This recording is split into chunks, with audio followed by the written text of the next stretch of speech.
That's right. Yep.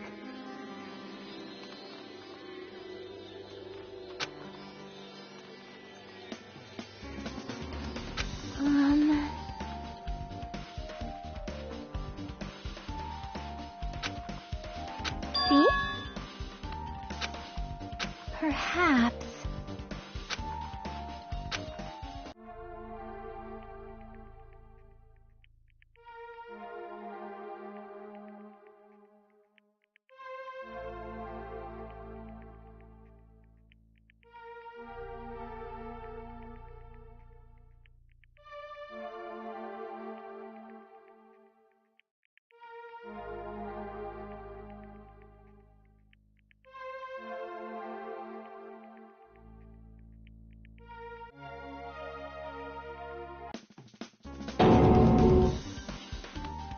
See?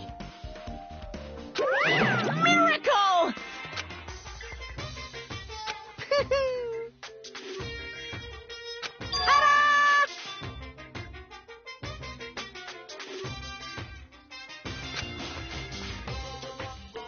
By the way...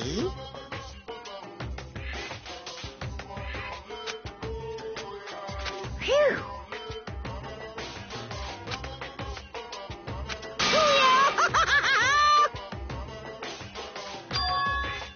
Isn't that wonderful?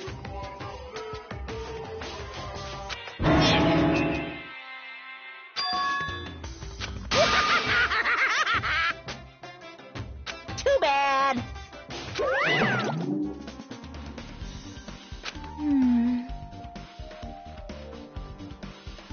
Aww.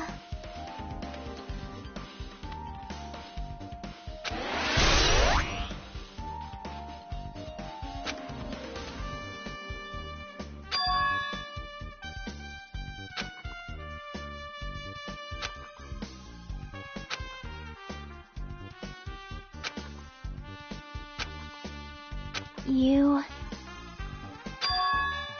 perhaps...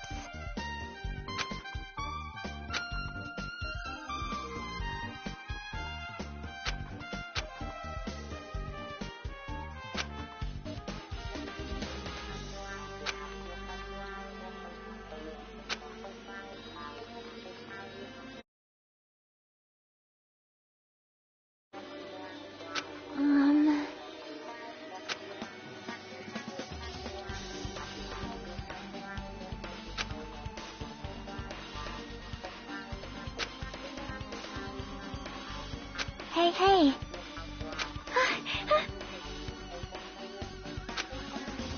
Leave it to me.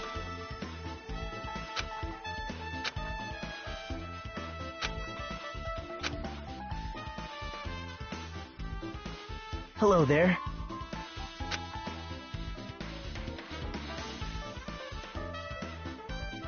You caught me? Man. Well... You don't know? Bye now.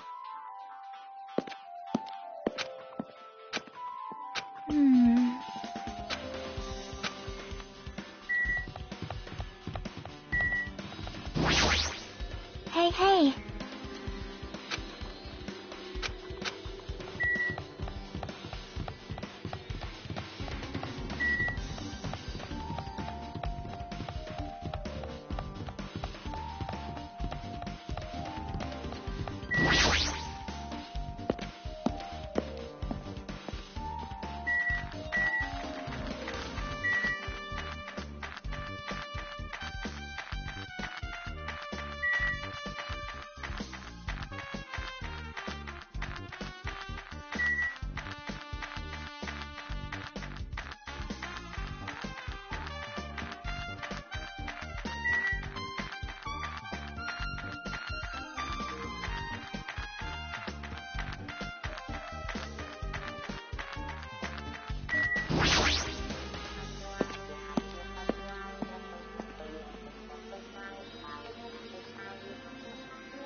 sorry. What?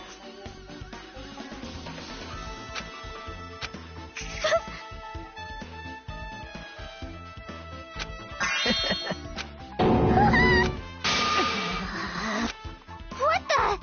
Jeez! Wait!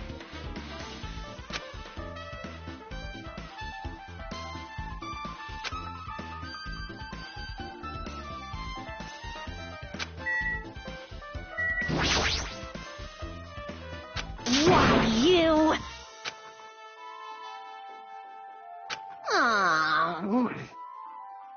Guitar!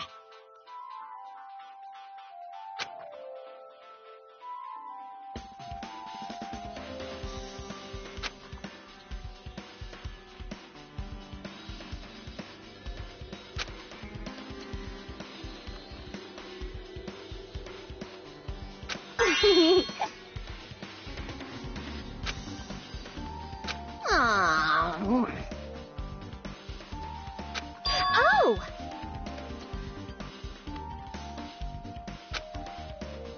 I see, I see. That's totally it!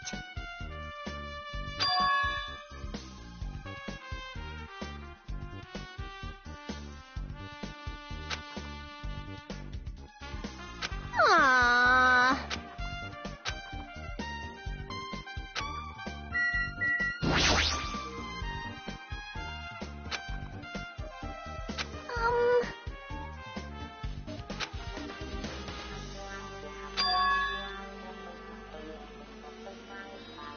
Hey, hey.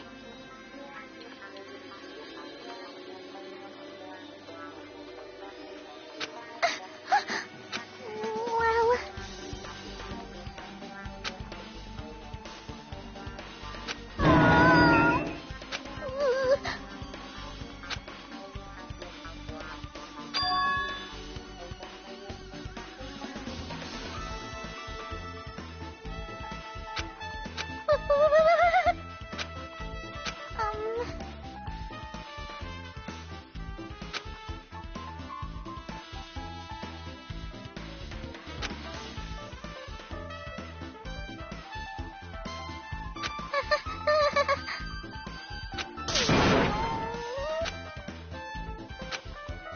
I see.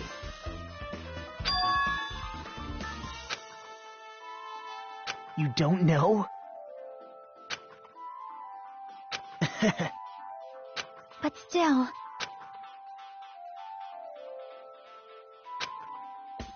Hmm...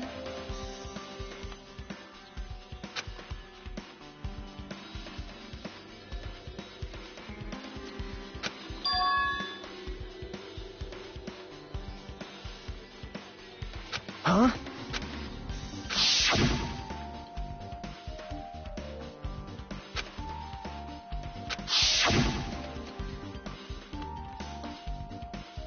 How mean. No, that's wrong. Isn't that right?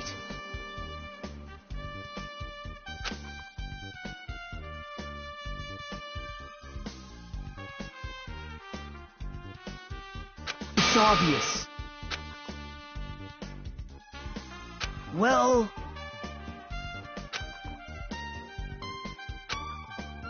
Hey,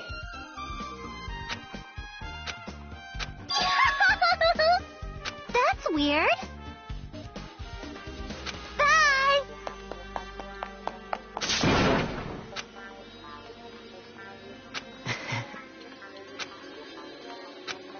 now then. Bye now.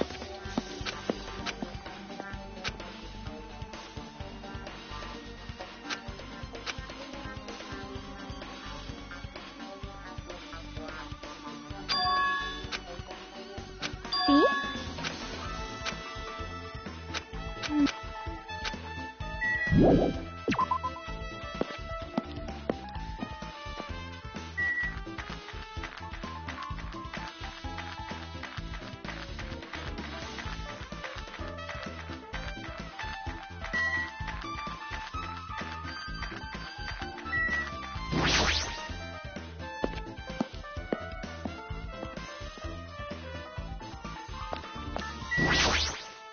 See?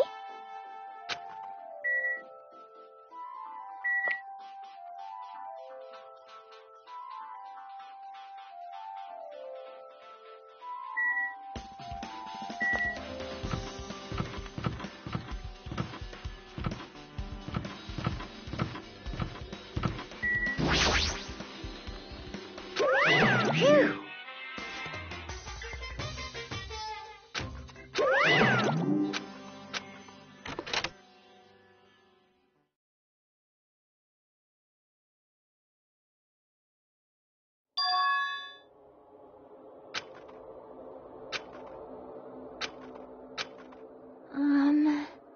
See?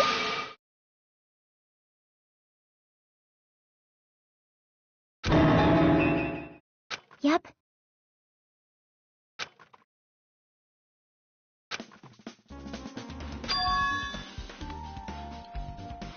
See?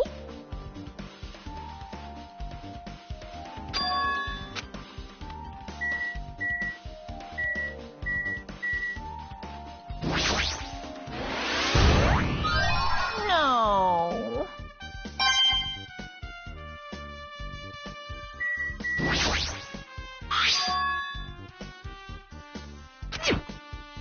Hey, hey. Ah!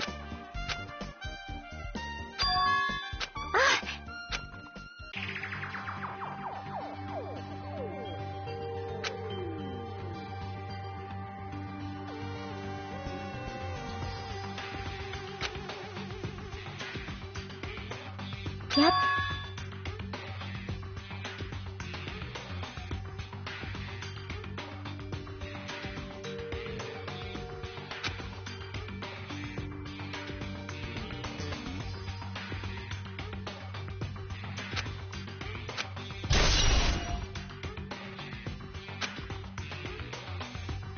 Ah!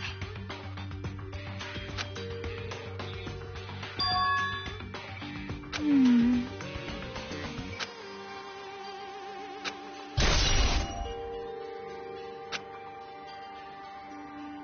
But still.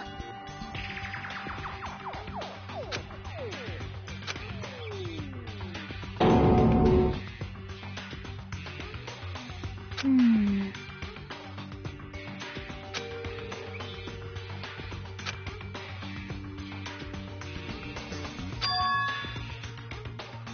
Oh.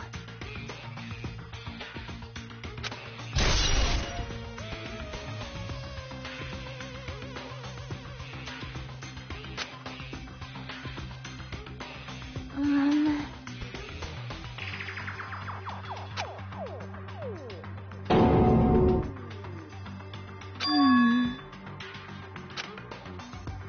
Hmm. See?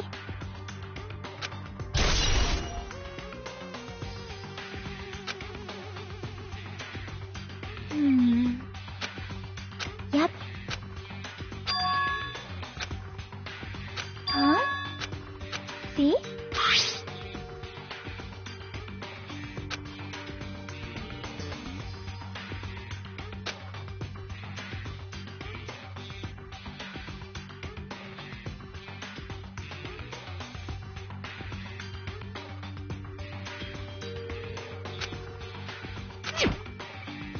Wait. Time out.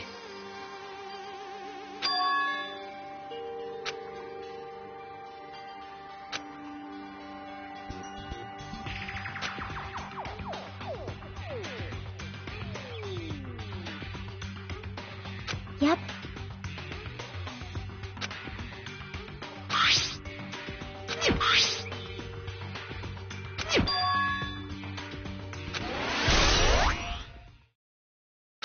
Hey, hey.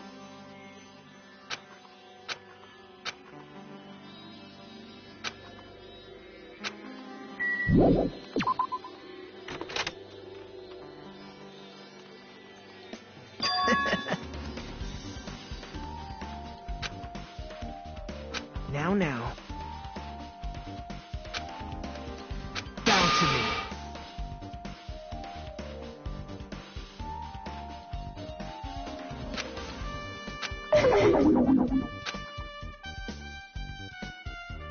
Actually...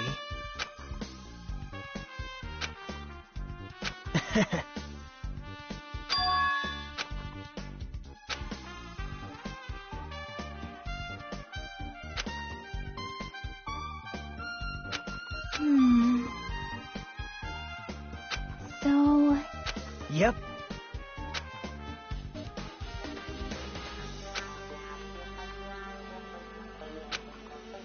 Yep. What?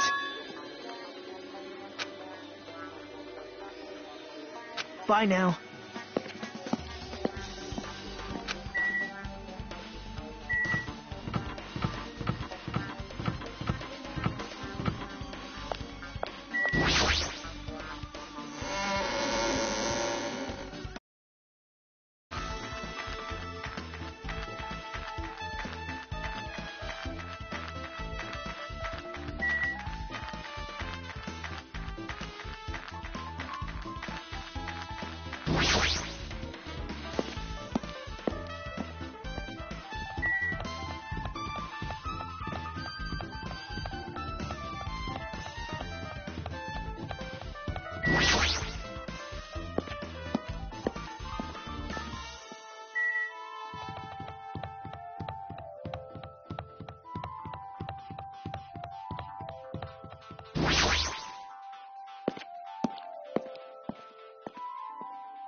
So you have appeared. What happened? Fine.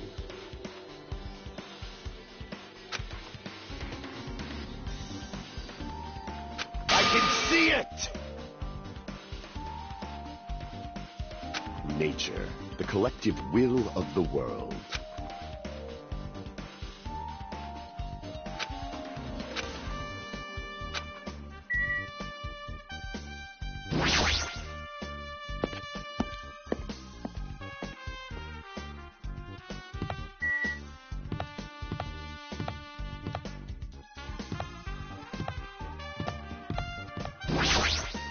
Now then.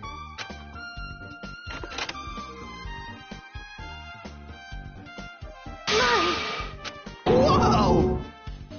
Hello there.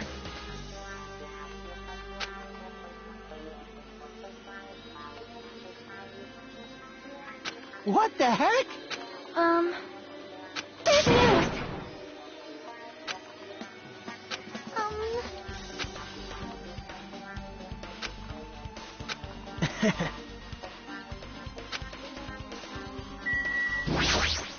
Big news! See? Listen. Well?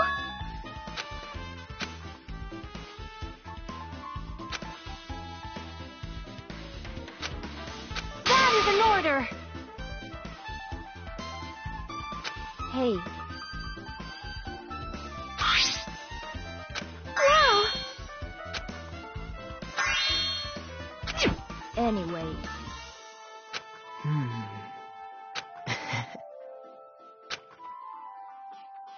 That's weird. However,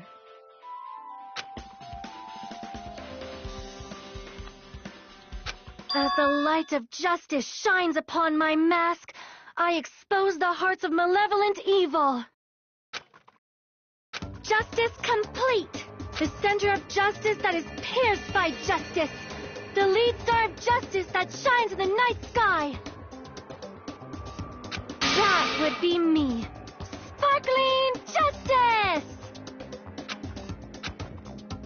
Well? What? Do you have a minute?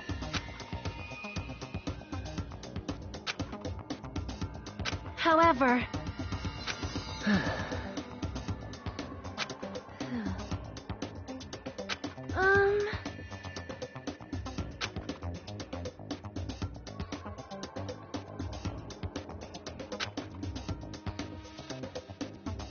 Listen.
Yep.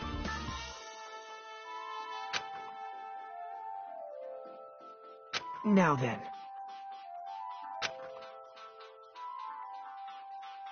See?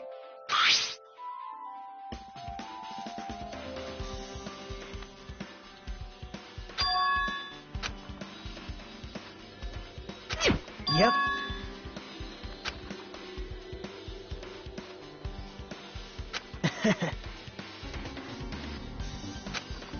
Yep. Well...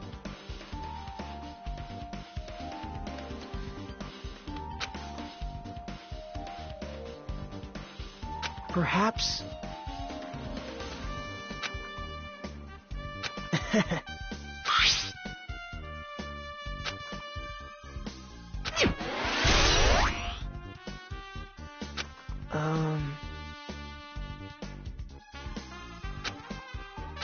See?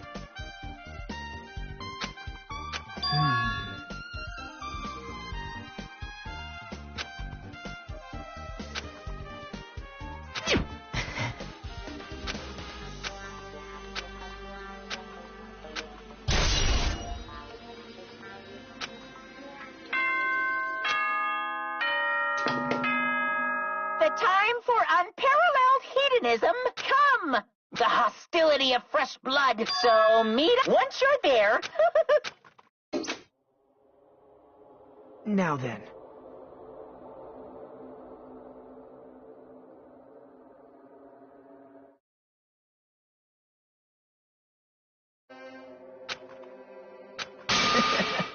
All right. There is no escape.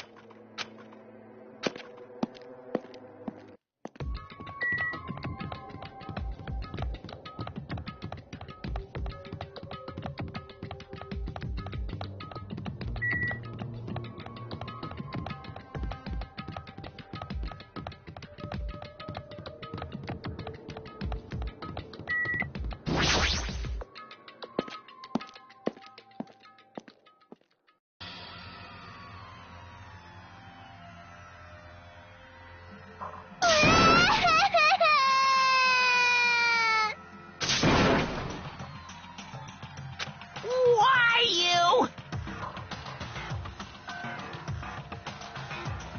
Stop it! Sheesh!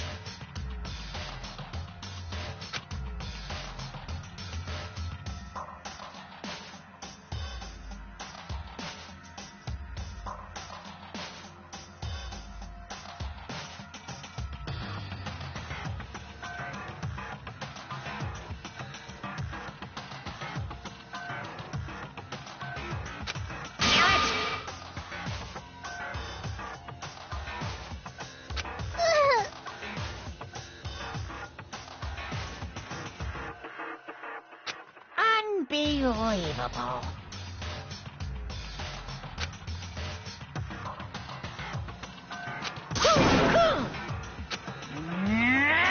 How strange.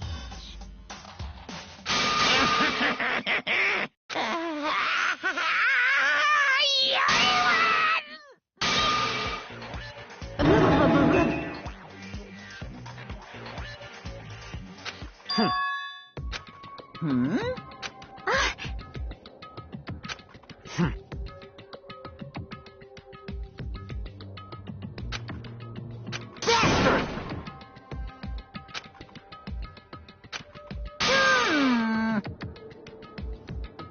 Anyway...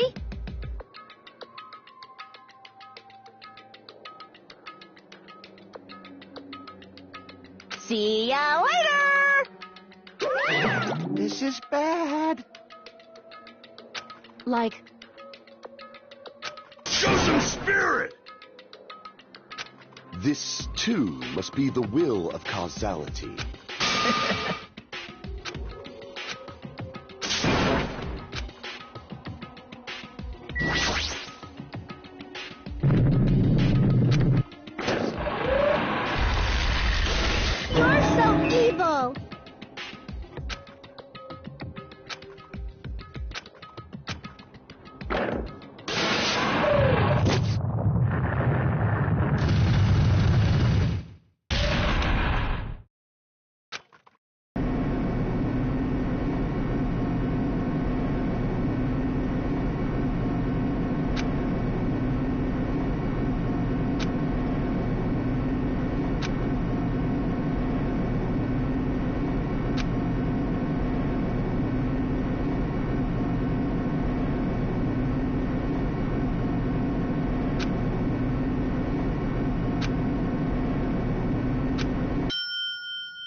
No, no!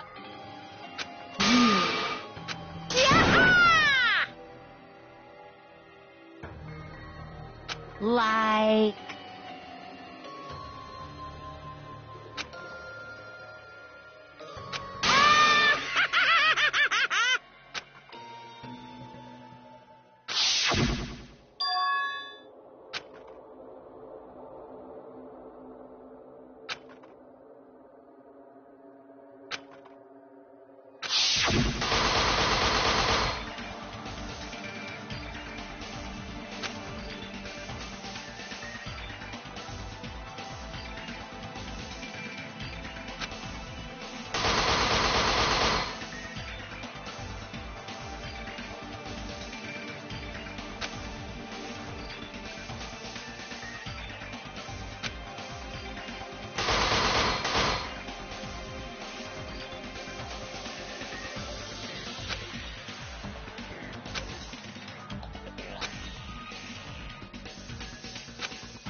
Now then, let's begin with a simple explanation of the class trial. During the class trial, you will present your arguments for who the killer is and vote for who done it. If you vote correctly, then only the blackened will receive punishment. But if you pick the wrong person, I'll punish everyone besides the blackened, and that person will earn the right to leave this island. Oh, no matter how many times I hear it, it's such a cruel rule. Now then, let's first discuss the motive. That masterpiece of gaming, Twilight Syndrome murder case. What? Who cares about that game? The outcome of this trial should be determined by whether or not we find Mahiru's killer. Nevertheless, we shouldn't ignore it. After all, that game is the motive this time. Yeah, you're right. Then let's try discussing that first. I'm sure everyone who's beaten the game already knows that it's based on an actual murder case. Some of us have not beaten that game. Give us a detailed explanation. It means Twilight Syndrome Murder Case is a non-fiction game. Additionally, some of us are characters in that game too. Some of us are characters in a video game? So, I think it's better if we clarify who the characters in the game are first.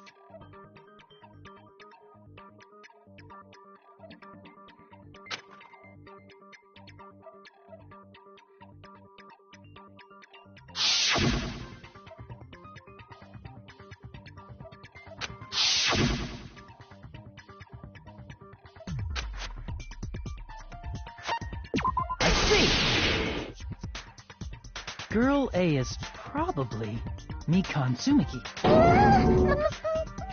That timid tone. That definitely sounds like Girl A. Based on the list of names in the staff roll, I can't think of anyone else who would be Girl A. Why am I in a video game? That's an infringement of my right to privacy. A nasty, trashy pig shit like you doesn't have any privacy rights. Ah, a nasty, trashy pig shit. I feel like I heard that in the game too. Huh? Let's see. Girl B was short and foul-mouthed. She's probably Hiyoko. Short and foul-mouthed? That's like the complete opposite of me. Anyway, let's move on. Next is Girl C.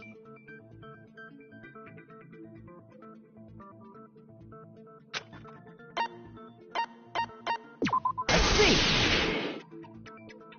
Girl C is Ibuki. Girl C?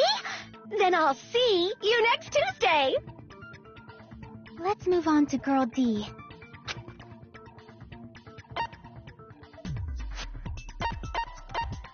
Let's see. Girl D is Mahiru, the victim in this case. Yeah, that's correct. Let's skip Girl E and talk about Guy F. Let's see.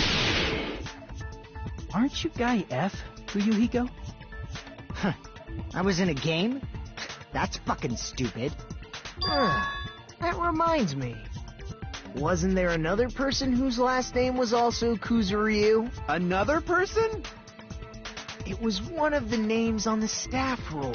The names were Sumiki, Koizumi, Sayonji, Mioda, Sato, Kuzuryu, and then another Kuzuryu. Hold on! Why do you keep saying there were two Kuzuryus?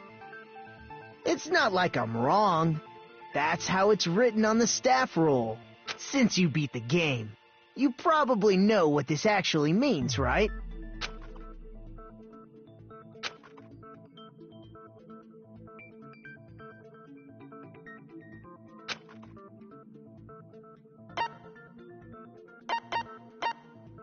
I can prove it with this. In the game, Guy F, Kuzuryu, mentions that he has a little sister. What do you mean, little sister? This is what Guy F said in the game. It's pretty clear. There's no doubt that Guy F had a little sister. Plus, the sister actually appeared in the game. That's why the name Kuzuryu appeared twice. By the way, what role did Guy F's little sister, the other Kuzuryu, play? You probably noticed, right?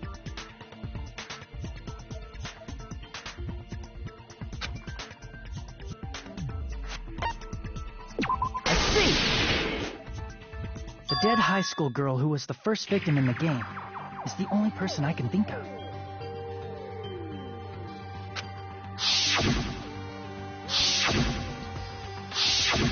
Based on Guy F's tone in the game, it's clear that Girl E is not his little sister. So if the only person left is the dead high school girl, then she must be Fuyuhiko's sister. Why do you sound so fucking happy? That's a winning personality you've got there. Winning personality? Are you praising me? I was being sarcastic, dumbass. Hey, you said the game is a work of non-fiction. That means Fuyuhiko's little sister is... Yeah, I have a little sister. Something wrong with that? It's just a fucking game. Don't go mixing up some video game with reality. It's not just a game. It's definitely based on true events. That's why it's the motive. Don't go making shit up, bastard! If she was the type to die easily, I'd have fucking killed her myself a long time ago. I mean, when I first entered Hope's Peak Academy, she was mouthing off to me as usual and sent me off. It happened just the other day. About that, you're probably thinking like that because you've lost your memories. Shut the fuck up! You be quiet! I see. So you're never gonna accept that that game is based on true events, huh? Okay, I understand your attitude toward this class trial now. Nagito, you seem to be doubting Fuyuhiko a lot. Do you suspect he's the killer? A mystery that easy would make me feel sad. It wouldn't be good enough to serve as everyone's stepping stone. That's why I'd be much happier if Fuyuhiko wasn't the killer. Okay, you're starting to act weird again. Anyway, now we've established who all the characters in the game are. Girl A is Mikan. Girl B is Hiyoko. Girl C is Ibuki. Girl D is Mahiru. Guy F is Fuyuhiko. And the first victim in the game, that dead high school girl, is Fuyuhiko's little sister. That's just a story in a fucking game. If so, then Girl E is Miss Sato. Could it be? The same Miss Sato who likes white rice? I don't know what Sato you're talking about, but I don't think she's relevant to this case. Maybe it's related to Gundam's last name, since they're both really plain names. Tanaka may be an ordinary family name, but it's far better than Sato or Suzuki. Hey, no one cares about that. Hurry up and talk about the mystery of the game. Huh? What? My, you don't know. I heard that Girl E got killed. What? No way! Is that true? Getting killed is so violent, don't you know? My, such awful times we live in. Why did this happen? You guys are definitely friends. So the mystery of the game is the murder of Girl E, correct? Then let's hurry up and solve it. Let's first figure out why Girl E was killed.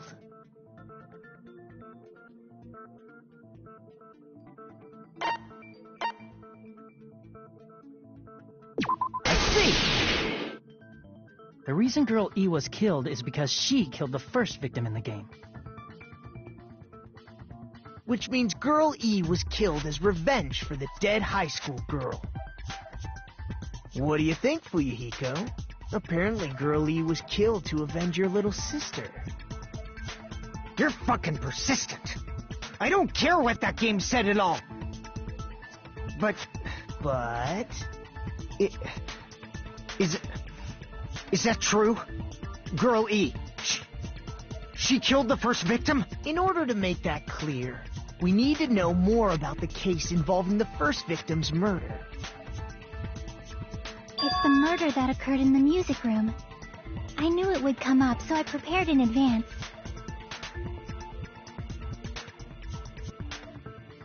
Look, I made a map of the music room's surroundings, which was the stage of the first case.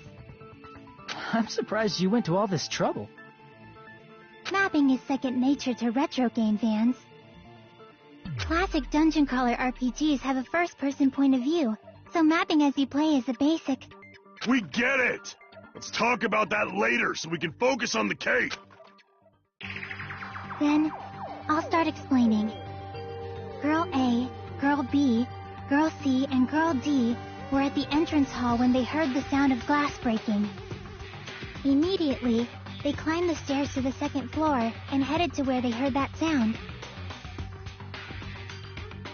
Girl E was in front of the music room on the second floor, and she confirmed that the sound came from in there. But the door to the music room was locked. So Girl D went to get the key from the office, and when the 5 of them were finally able to go inside, they found the victim's body, dead from a blow to the head. Because the music room's window was broken, the girls thought the killer escaped through there. The sound of breaking glass that they heard at the entrance hall seemed to confirm that. Plus, Girl E's school swimsuit was stolen, so they concluded that the escaped killer was some pervert. How does that sound? Yep, an understandable explanation.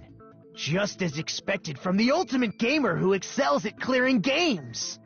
But it wasn't a pervert, right? Wasn't the real killer Girl E? Obviously.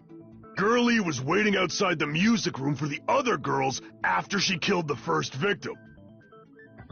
Did she lock the music room from the outside? Then she would have totally needed the key from the office. Which means Girl E was hiding that key. We can assume she used it to lock the music room after she left it. But Girl D was the one who went to the office to get the key to the music room, right? By the way, since it was never mentioned in the game, we can exclude the possibility of there being a spare key. You can lock the music room from the inside, right? So from there, Girl E broke the window and escaped, and sprinted to the front of the music room as fast as she could before the others arrived. She would have passed by the entrance hall where the other girls were waiting if she tried to do that. Then, forget this! It's not cute to see an old guy sulk. Hey, is Girl E really the killer? We haven't reached an answer yet.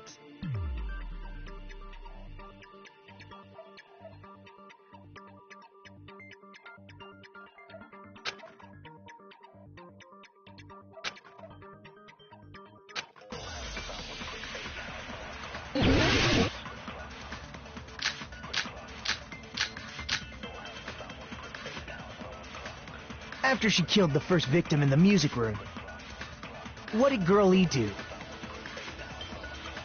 She just broke the window in the music room and escaped outside. So how did Girl E get from outside the school to the front of the music room? To go back to the music room from outside, you need to go through the entrance hall.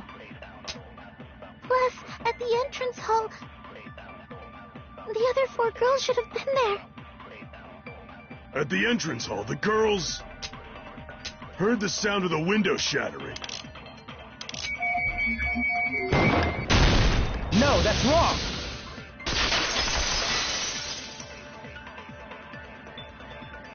First of all, the sound the girls heard wasn't the window breaking. If it wasn't the window, then what broke to make that sound? A vase. Vase? How low can you go? After the murder, a broken vase was discovered in the classroom next to the music room.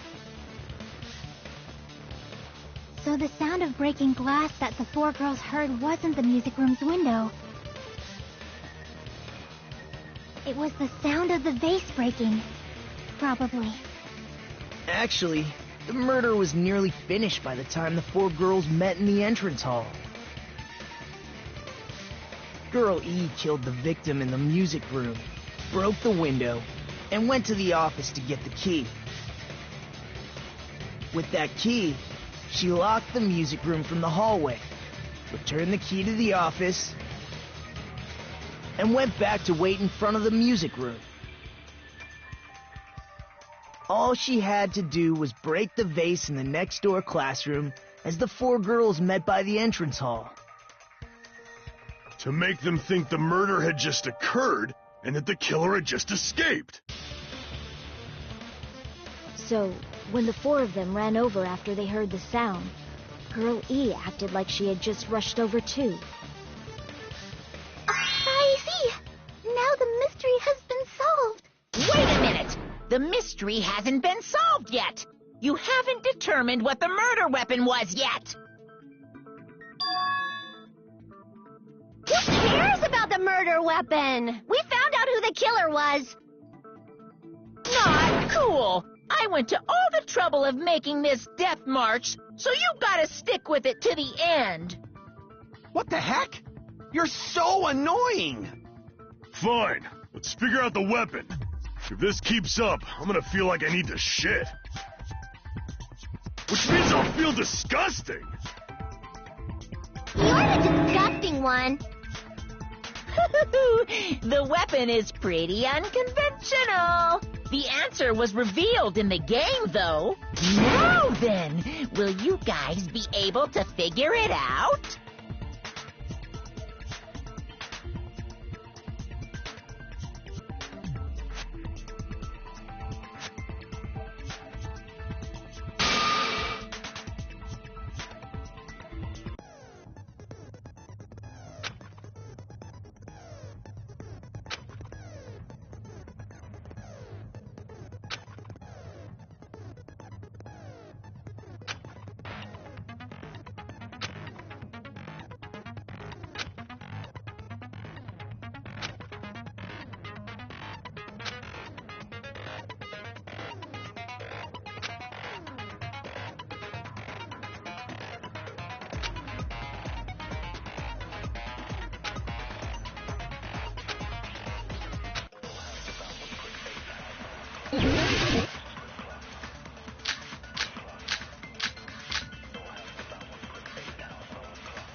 weapon inside the music room, huh?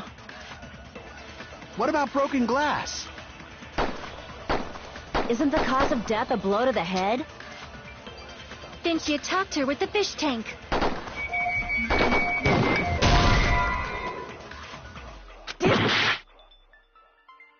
A weapon inside the music room, huh?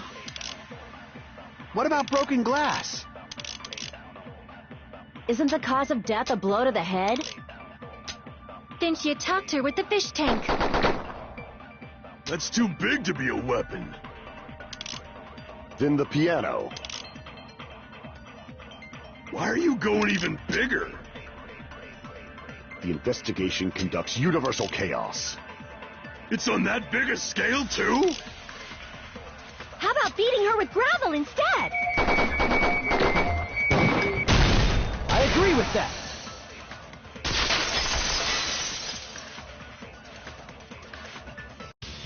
I got it. The killer must have used gravel to attack the victim. My goodness. I got it right. And I... just as I thought! You're not chosen at all. And gravel is impossible. It's too small to be a weapon. What if the gravel was put inside some sort of bag? A bag? What kind of bag? If the weapon is something that appeared in the game, then so is the bag. And the only thing I can think of is the school swimsuit. If you tie the swimsuit like a bag and stuff it full of gravel, it'd make an effective weapon. Gravel inside the swimsuit? Even the ace attorney would be astonished by such a fantastic idea! But for the killer, it's an idea that kills two birds with one stone. To make people think the killer is some pervert, it makes sense for a school swimsuit to be stolen.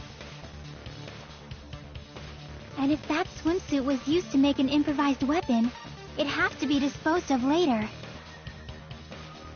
How about it, Monokuma? Are you satisfied now? This happiness you feel when the mystery you create is solved. Only producers know this feeling of ecstasy. But the real important talk begins now. Girl E had someone who can be called an accomplice. That person was actually Girl D. Girl D. You're talking about Mahiru, right? Huh? Mahiru is the accomplice? What is this? What does that mean? The piece of face that became an important clue in the music room murder. Girl D got rid of it.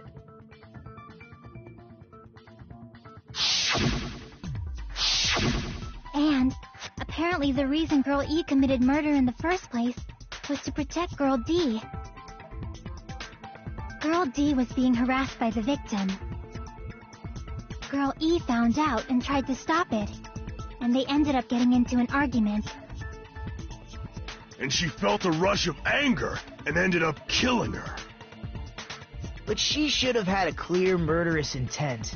I mean, she choked her out and then bludgeoned her to death. She probably made her unconscious by accident. And from there, she couldn't go back. I somewhat understand that feeling. You can? That's pretty scary. But Girl E was also killed by someone on the 4th day, or the game's last day. I might as well ask just in case. Who do you think killed Girl E?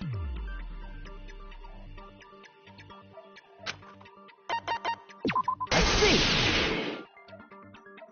It should have been Guy F.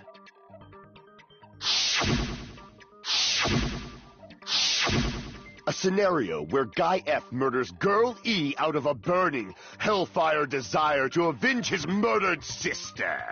But Guy F is... What? It's just a story in a video game, isn't it? That's all you can say. If that game is telling the truth, it'd be a huge problem for you. Hey, clear this up for me. Those of you who appeared as characters in the game, do you remember this incident? That is... I'm terribly sorry, but... They don't remember. That's obvious. Because their school memories were, like, totally stolen. Even if I don't remember, I already know. It's obvious that guy is the killer. No one would kill a nice person like Mahiru besides a piece of shit menace to society like Fuyuhiko! Girl E and Mahiru were killed by that guy! You sure do talk a lot of shit. Well, I'm used to it by now.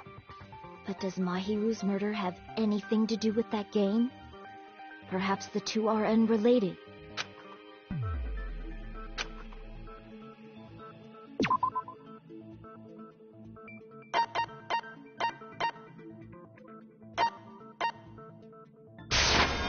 I can prove it with this! I'm not sure the two events are unrelated. At the very least, the killer has definitely played the game. As proof, Mahiru, who was killed in the beach house, and Girl E, who was killed in the game, were both killed by a blow to the head with a metal bat. There's no way we can ignore that connection. Someone must have wanted to split her head open the exact same way they avenged the first victim. Hey, why don't you confess already? You're the one who killed Mahiru, right? You better cut that out right now! There is no way a stupid game could be the motive! You're dumb enough to believe that stupid game, and that's why you killed her as revenge! If you keep making up your mind like that, we're just going to go around in circles. And it's true Fuyuhiko may look suspicious, but don't you think that'd be too obvious? What are you... I mean, there's a possibility that it's a trap set by the true killer. Trap? What do you mean? The true killer played that game, and most likely found out about the relationships between the characters. That person could be using that knowledge to try to set up Fuyuhiko. Are you saying that a completely different killer murdered Mahiru and used the game motive as their cover? Isn't that what happened, Hiyoko? Huh? Don't you understand? I'm saying you might be the true killer. What is this? Like, I can only laugh. What are you even saying, you nasty toilet-clogging bitch?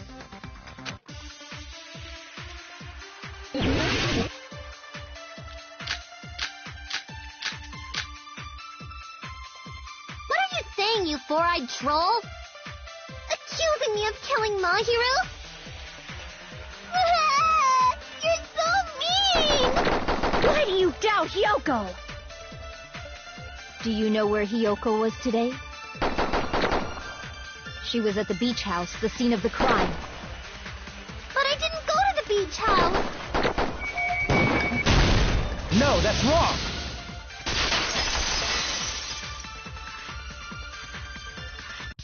Wait a minute. You should have been at the beach house, Hiyoko. Seriously, I told you I didn't! But these footprints in the sand in front of the beach house, aren't they yours? I don't have such ugly footprints. They're probably Mikan's based on how ugly they are.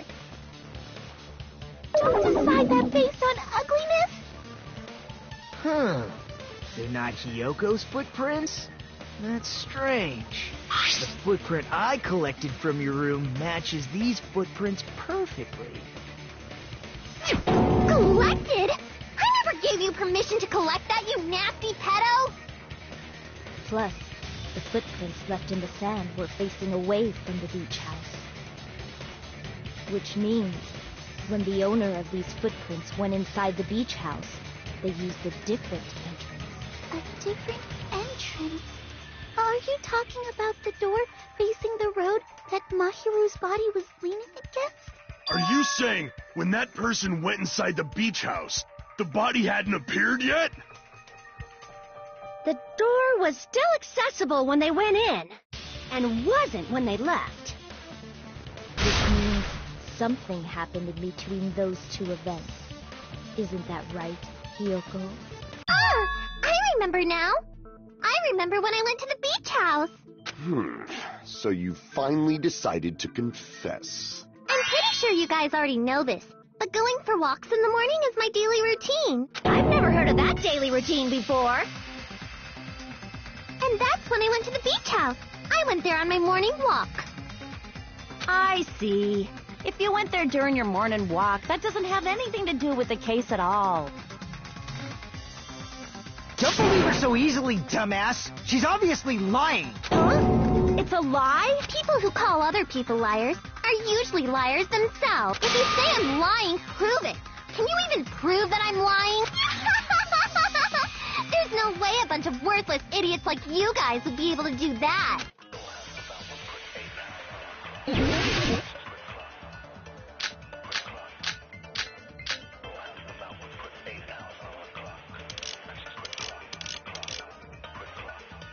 I did go to the beach house, but only during my morning walk. I didn't go any other time. Then you didn't meet up with Mahiru at the beach house? Obviously not. Saying I met up with her when I never even saw her?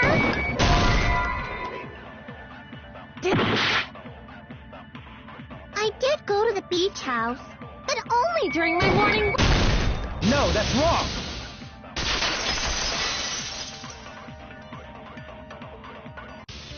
Only during your morning walk, huh?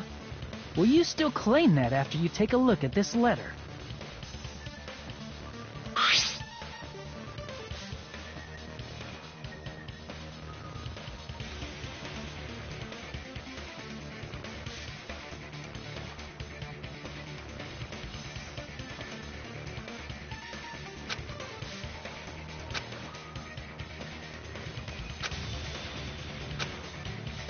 That letter! It's the one Mahiru had, right? I see. So Hiyoko was able to arrange a meeting with Mahiru by exchanging letters with her. What is that letter? I'm serious, I don't know. Oh, snap! I remember now. I totally saw you. Huh? Me and Hajime met up at the diner around 3 p.m. to go to the beach. I saw you about 30 minutes later, so it should have been around 3:30 p.m. I see. So if she met Mahiru at 2:30 p.m., killed her, then ran away afterward, I think 3:30 p.m. is a reasonable time for you to have witnessed Hiyoko. You're wrong! Now that you mention it, you also passed by the diner, Fuyuhiko. So you should have seen Hiyoko too, right? No, I didn't. It's just a coincidence that I passed by the diner. I wasn't even paying attention to the beach house. I went straight back to my cottage after I saw you guys. I didn't see anyone during that time. For some reason, that sounds suspicious too. It's the truth. Deal with it. Just leave him alone. It'd be a waste of time to question him any further. Anyway, that letter in Kazuichi's testimony says it all. You were meeting up with Mahiru at the beach house. Seriously, I don't know. I didn't even write that letter. I'm telling the truth. I really don't know. Is she really crying? Or is she faking it? She's probably faking it. We can assume she summoned Mahiru with the intention of killing her all along. That's why she wrote a letter to let her know where to meet, so the others wouldn't find out. And then you went ahead to the beach house, hid yourself in a specific place. And there's evidence for that.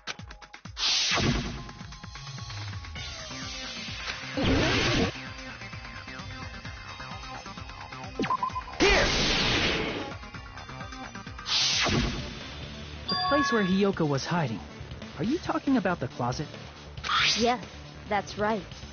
The gummy candy we found on the floor is the Hiyoko. Your favorite candy is gummies. What's a gummy? I've never eaten something like that before. I have captured the Hiyoko, who summoned Mahiru to the... When she saw her chance, she attacked her like an evil spirit. But Hiyoko miscalculated that Mahiru's body would be blocking the door at that time. Because of that, she was only able to leave from... We have presented the proof. My 4 dark devas of destruction didn't even need to come out. It's a trap. This is obviously someone's trap. Who's someone? is it? It must be that one person. You know, the one with the mask. The one with the... There was a suspicious mask at the beach house, right? Whoever was wearing that could be the real killer. You're the one who wore that mask and killed Mahiru, right? There's no way I'd wear such a childish mask. Is your brain fried or something? That is right. It cannot be Hyoko. That mask belongs to Sparkling Justice. Huh? Sparkling what now? That mask says it all. Which means the legendary serial killer Sparkling Justice is the one who killed Mahiru. Why, you? If you continue to say such foolish things, I shall... Don't blame Miss Sonia. It's just a difference between cultures. Culture shock. Yoko, why don't you just admit it already? You're being unreasonably stubborn. It's all in your head. Oh, why can't you understand?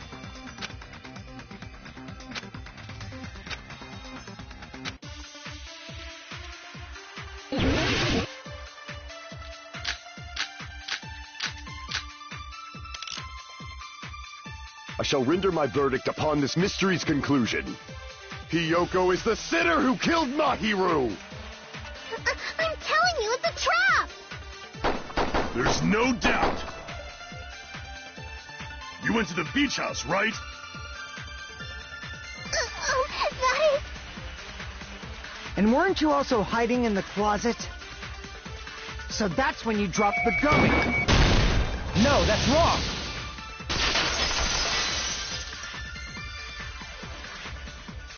About that gummy, did Hyoko really drop it? The only one childish enough to eat gummies is that midget over there. You're a midget too, you know. You're the one who worries about never getting tall. It's true Hyoko likes to eat gummies, but she only eats a specific brand.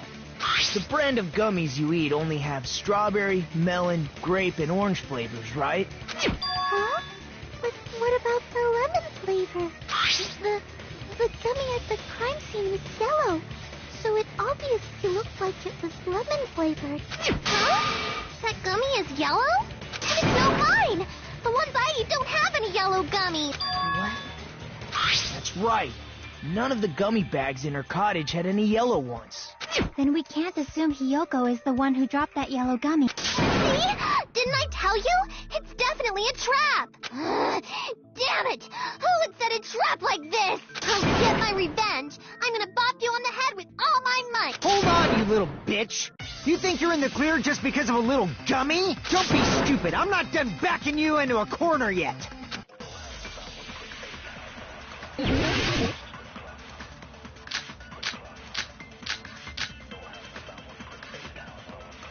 We're not done with Hyoko yet. There's still a huge piece of evidence left. You're talking about the footprints near the beach house, right? It's true, that's an important piece of evidence. And we can thank Mahiru for it! What does that mean? Mahiru used her last ounce of strength, but... No, that's wrong.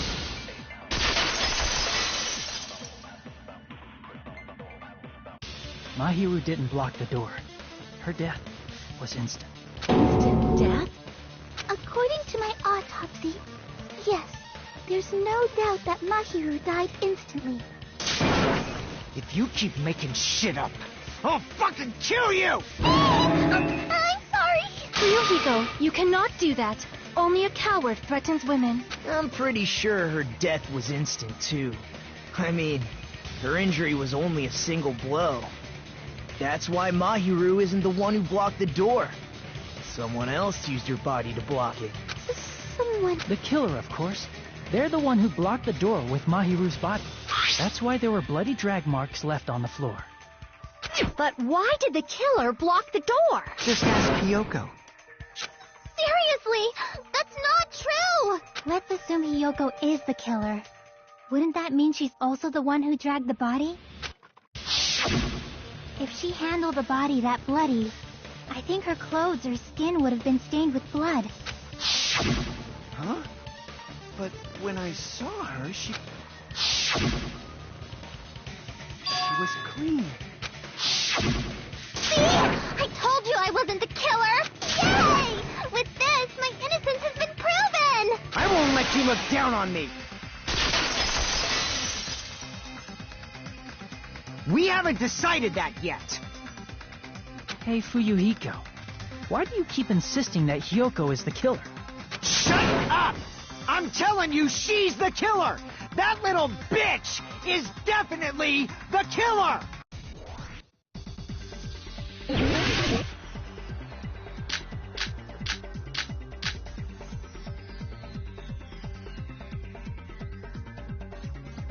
If Mahiru didn't block the door, then Hyoko did it. She killed Mahiru and blocked the door with her body. Hyoko is the only killer I can think of. If Mahiru didn't block the door, then Hyoko did it. She killed Mahiru and blocked the door. Hyoko is the only killer I can think of. If Mahiru didn't block, then Hyoko did it. She killed Mahiru and blocked the door with her body. Hyoko is the only killer I can think of. If Mahiru did, then Hyoko did it. She killed Mahiru and blocked the door with her body. Hyoko is the only killer I can think of. If Hyoko moved the body, then she should be covered in blood. So what, dumbass? There's a shower room inside the beach. After she moved the body, she just washed it off in the shower. Allow me to cut through those words. Now, washing it off in the shower is impossible, because the shower in the beach house was out of order. Out of order? I'm terribly sorry. I haven't had any time to actually repair it. Then maybe she took her clothes off to move the body, and when she was done, she put them back on. Are you saying I did something that perverted?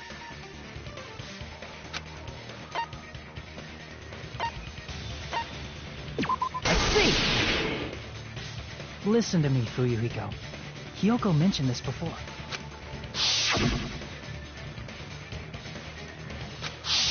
Which means Hyoko can't change by herself. It's impossible for her to put on and take off her clothes. What? Oh yeah, she couldn't even tie her sash on her own. That's why she couldn't take a bath and smelled bad. I didn't smell, and it only smelled a little. Oh, wasn't changing inside the beach house prohibited in the first place? Yes, if you broke the rules, I'm pretty sure Monokuma wouldn't have kept quiet. Damn right! I'm such a stickler for the rules that even safari park rangers want nothing to do with me. If she didn't change her clothes, then what did Hyoko do with the blood that got on her? Like I've been saying, the blood wasn't on me in the first place, because I never touched Mahiru's body. Hey, if you think about it the other way around, does that mean whoever was covered in blood is suspicious? Because if so, I believe Akane was soaked with blood when we all met up to go to the beach. Didn't I tell you that was because I got beat up by Coach Nekomaru? I can attest to that. If I hadn't gotten that rough with her, she never would have backed down. Doubting me, of all people. You got some nerve. All right, I'll bend your body in half so you're stuck in a bowing position for the rest of your life. That actually sounds pretty cool. The hell it does! Hey, more importantly, I'm okay now, right? It's okay that I'm not the killer? Yeah, seems like it. See, I already told you. There's no way I'd kill Mahiru, because Mahiru taught me how to wear a kimono, and she was very, very kind. There's no way I would kill a nice person like her. Why wouldn't you believe me earlier? You guys are stupid!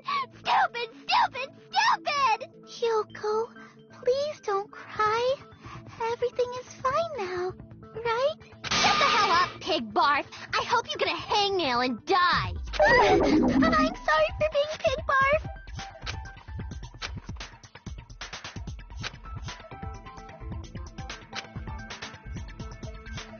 Hey, Hyoko.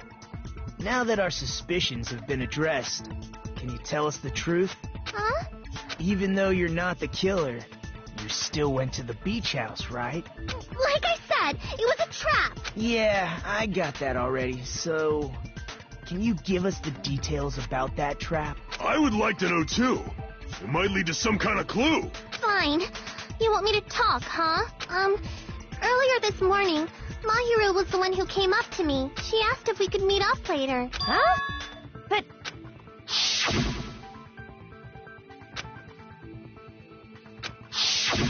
Damn it! So that was a lie? 'Cause I thought it'd be doubted if I admitted it. So I figured it was better not to say anything. So, what was your answer to Mahiru? I told her it was fine. I mean, I didn't have a reason to say no. Unlike everyone else here, Mahiru was someone I wasn't embarrassed to be seen with. You always have to say something snide. At the time, we were supposed to meet around 2 p.m., but around noon, there was a letter inside my mailbox. A letter? Yeah, this one.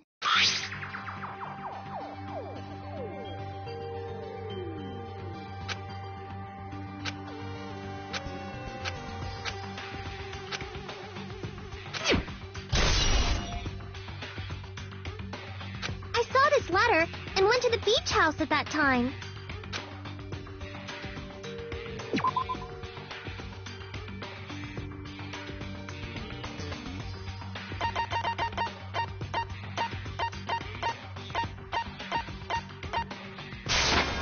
I can prove it with this.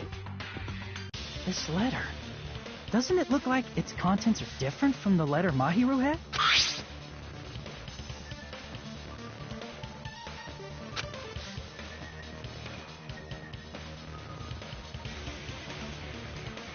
Mahiru's letter said to meet at 2:30 p.m., but in Hyoko's letter...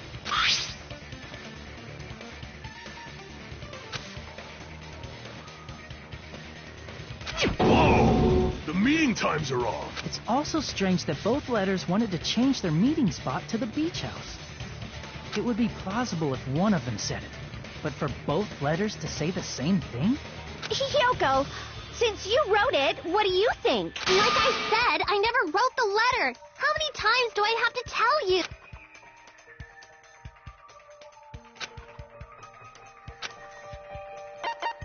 I see! The killer must have forged both letters. The killer forged them so they could manipulate their actions. Yeah, that's how...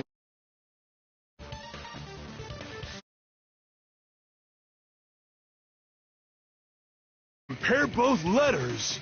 Confirmed! Just as I assumed, the handwriting is the same. The content of the letters matches too. Like this part. I was going to tell you in person, but I couldn't find you, so I put this in your mailbox. This part. It seems there's someone who wants to interfere with our meeting. And this part. Let's keep it a secret. Until then, let's try not to see each other for a while. The killer forged both of those letters. In doing so, they were able to control Hyoko and Mahiru to do their bidding, like a netherworld puppeteer. So they completely tricked me. And then Mahiru's killer. How mean! Give me back. Really? This is really terrible. I've offered to help so many times. But the killer this time didn't discuss their plan with me at all. It's all my fault. I'm so ashamed of being unreliable. Here we go again. Once we let our guard down, this happens. We can just lightly punch him to death later. So based on what the letter said, you went to the beach house at 2 p.m., right, Hyoko? What's most important is what happened afterward. What on earth happened there? I fell asleep. Why'd you fall asleep? It's not like I wanted to. I think I was forced to get a whiff of some kind of medicine or something. Medicine? That medicine. Could it be? Did they get it from the drugstore? I thought that place seemed unsafe. They even have prescription medicines laying out in the open. If you were aware of that from the start, you should have done something about it. I'm sorry. When I woke up, I was inside a small closet. And when I rushed out, I saw Mahiru's body. And that's why you ran out of the beach house in such a panic. I was scared. I was really, really scared. The killer probably planned to frame Hiyoko from the start. And for that reason, they summoned Hiyoko before Mahiru, put her to sleep, and shoved her inside the closet. So their reason for blocking the door with Mahiru's body was to make Hiyoko leave her footprints as evidence. Everything was done to frame Hiyoko as the killer. That's horrible. I didn't do anything wrong, and I was framed by Mahiru's killer.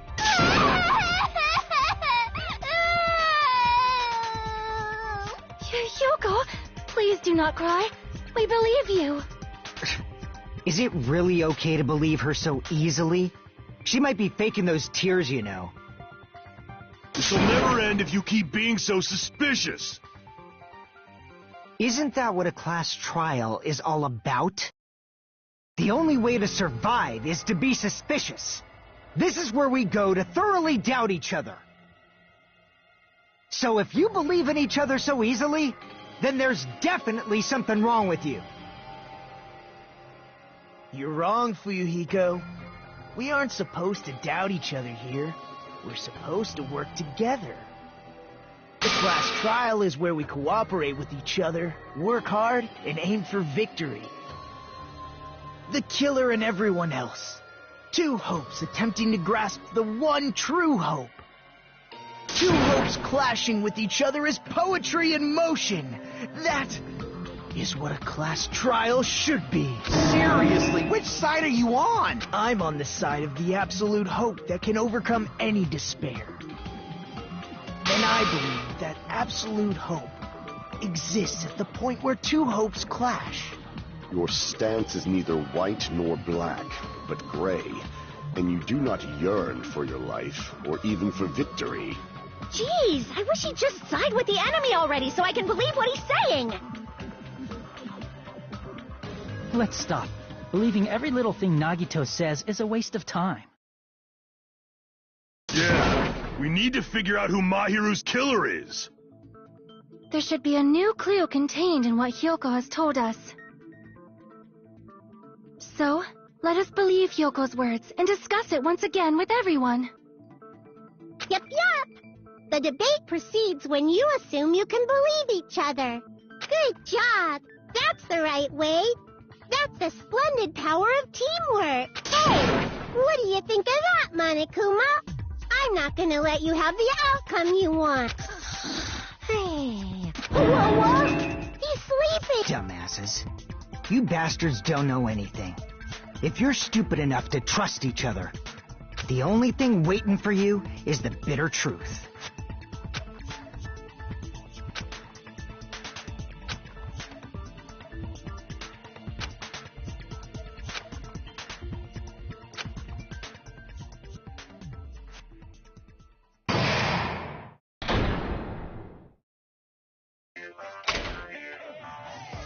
Well now.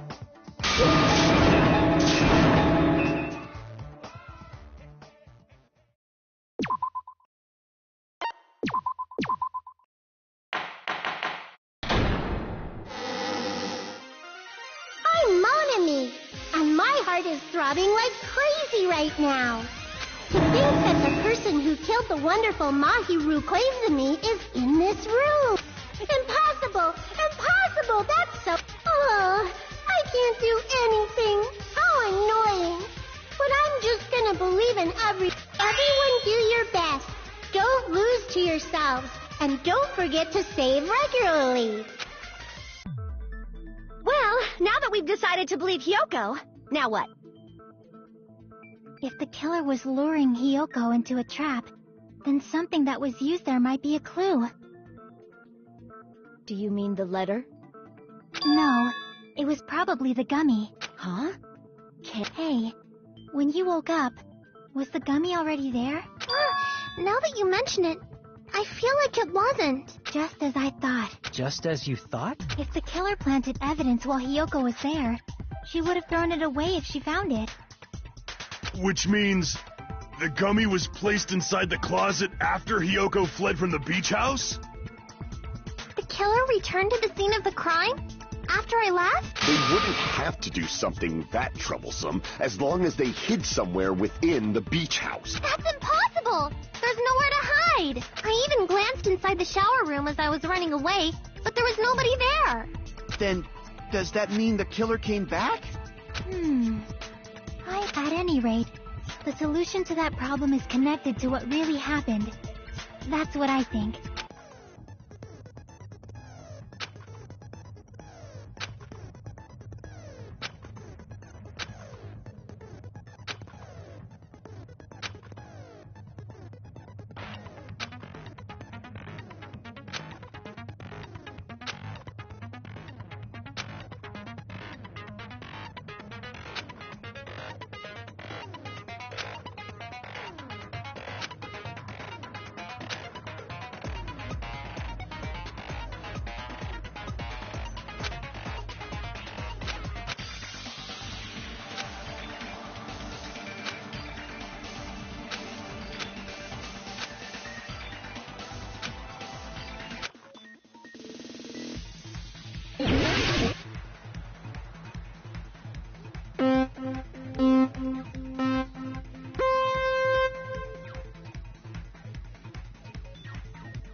All coming together!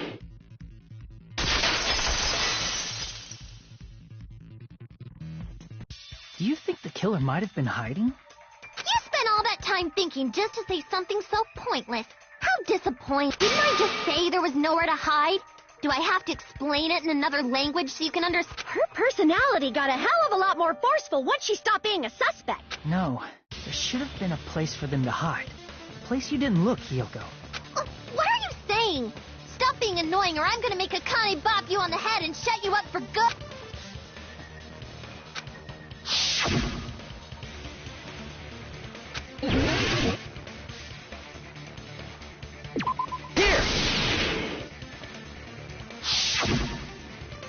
The killer was probably hiding in the closet. The closet? That's where I was locked up! After you woke up, you said you rushed out of there, right? And you probably didn't look inside the closet very carefully. But could two people even hide in such a small place? And without Hiyoko knowing? That's why the killer made sure to arrange a hiding place.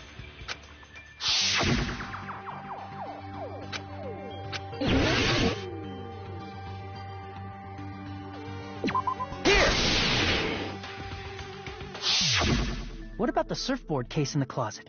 I'm pretty sure they could have hidden in there. Huh? But the shelf it was on, it was... 2 surfboards were stacked on the top shelf. And there were surfboards that weren't even in a case. The killer probably did that on purpose to secure a hiding place. 'Cause we haven't been on this island that long, so the closet shouldn't have been that messy, I think. Then, the killer was close to me during that time? Yeah, they were quietly holding their breath and hiding very close to you.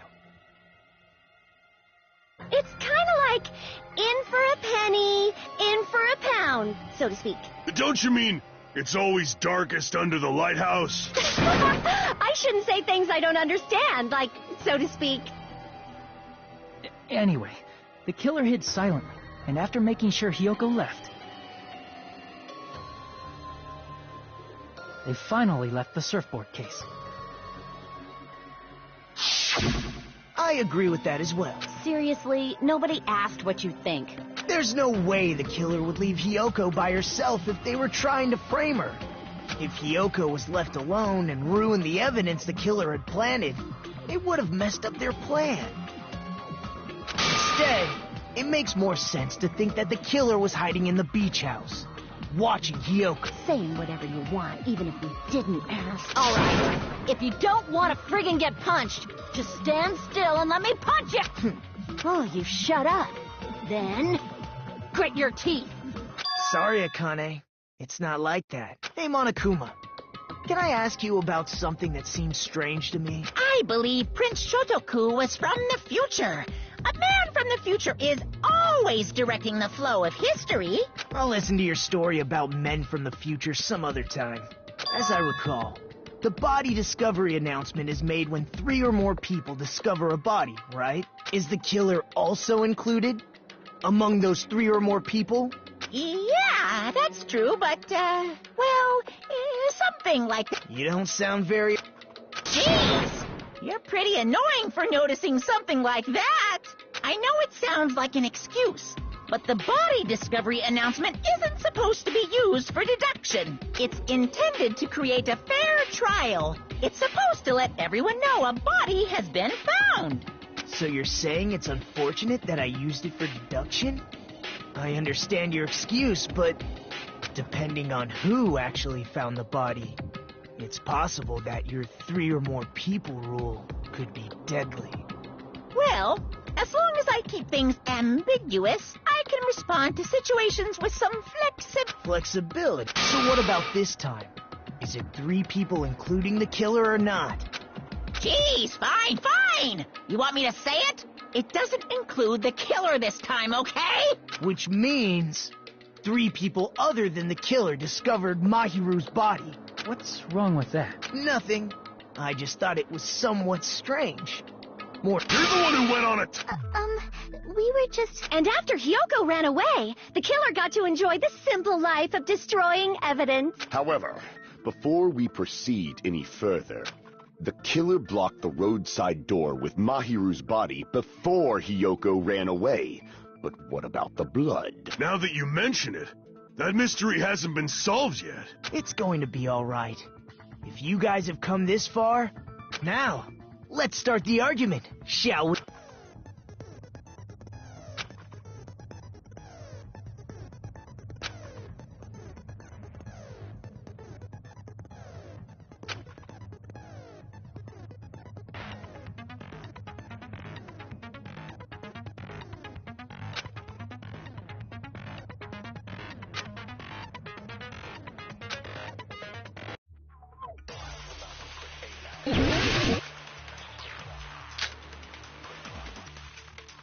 What did the killer do with the blood on their body? Maybe they simply washed it off. They couldn't use the shower, right? So washing it off would have been impossible. They didn't have to use the shower. Oh, what about the wetsuits in the closet? Maybe they wore one when they moved the body. If they used something other than the shower... What did they do with the bloody wetsuit? They cut it up and whoosh. As someone who flushes their shit every morning, I can declare it would definitely clog the toilet. Maybe it's the other way around? Perhaps someone other than the killer moved the body? Maybe they were able to wash it off. What did the killer do? Maybe they simply... They couldn't use the so washing it off would have been impossible. No, that's wrong!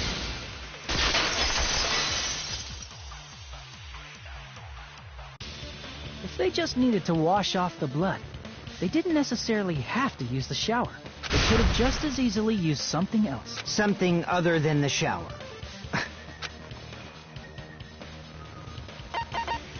I see! Drinks inside the refrigerator. Couldn't the killer have used those to wash off the blood? I've seen through it.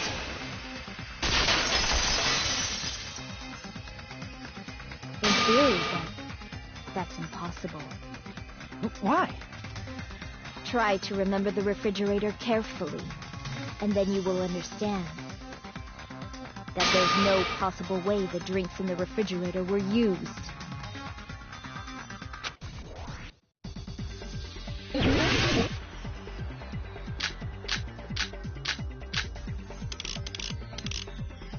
It's true there were drinks in the beach house refrigerator. However, try thinking that one bottle wouldn't be enough to wash off the blood. I can't back down!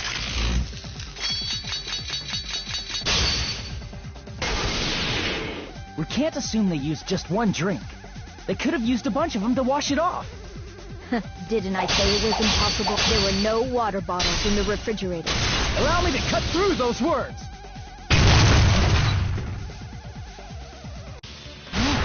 There were water bottles inside the... How many times do I have to tell you? There were no water bottles in there whatsoever. That was after the incident, right?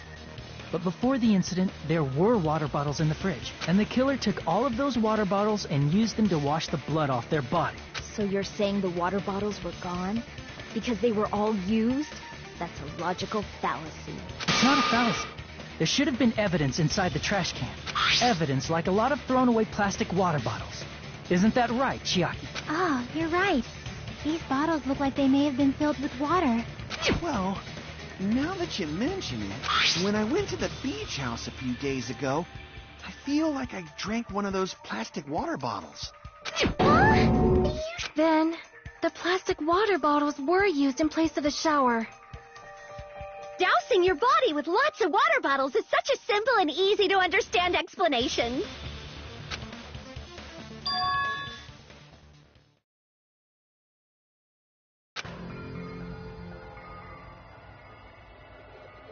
It seems you've realized who the killer is. See? Just as I thought. Hold on. You know who the killer is? Is that true? Let me ask, who might that be?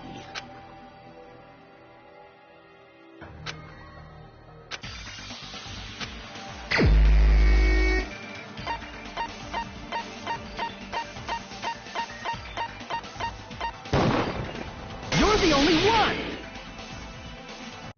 Heko, is it you?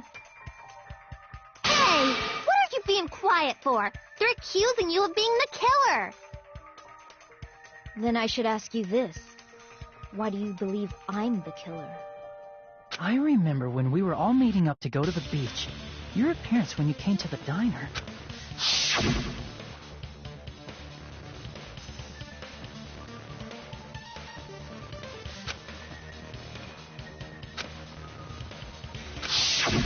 If the killer really did wash the blood off with water bottles, they'd have to drench their entire body. But there were no towels in the beach house, and it would have taken a while for the water to fully air dry. So you said you went swimming so you'd have a cover story. Don't just stay silent! Say something! Hold on, you bastard! You saw her at the diner! You never saw her near the beach house, right? So maybe she really was swimming! No one even saw her swimming. No. I saw her. Huh? After I ran into you bastards at the diner, I crossed paths with her on my way home. So there's no doubt. She would have arrived at the diner from the opposite direction of the beach house. Hold on. That's strange. Didn't you just say...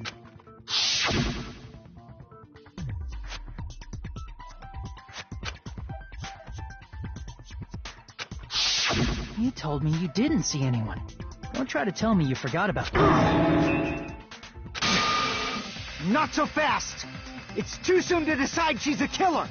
We haven't established how the killer was able to leave the beach house. Now that you mention it, you're right. The roadside door was blocked. And if it's impossible to leave from the beachside without leaving footprints, then how the fuck did the killer escape? Why are you all fired up, Fuyuhiko? You're not the suspect. Peko is. Who cares about that? Answer me! If you have an explanation, then show me what you got! We might have an answer. Do you really? This mystery seems unsolvable. Well, if Peko is the killer, then I might just have an answer to that mystery. I see. Then let's hear this alleged method of escaping the beach house. First, let's establish how the killer...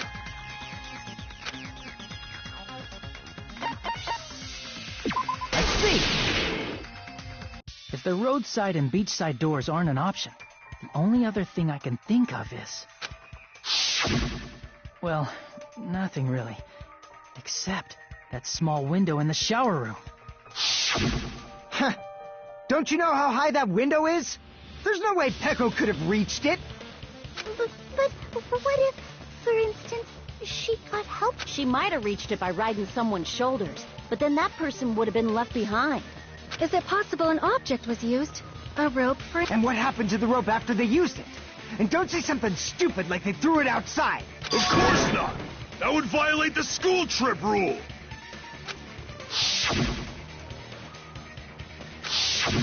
Littering is prohibited. Even if it might be evidence, rules are still rules. You see? There's no way they'd be able to escape from that window. No, they just have to use an object. Chiaki, don't fall asleep on us! We just said they couldn't... You did? I thought you were saying they couldn't dispose of an object. I see.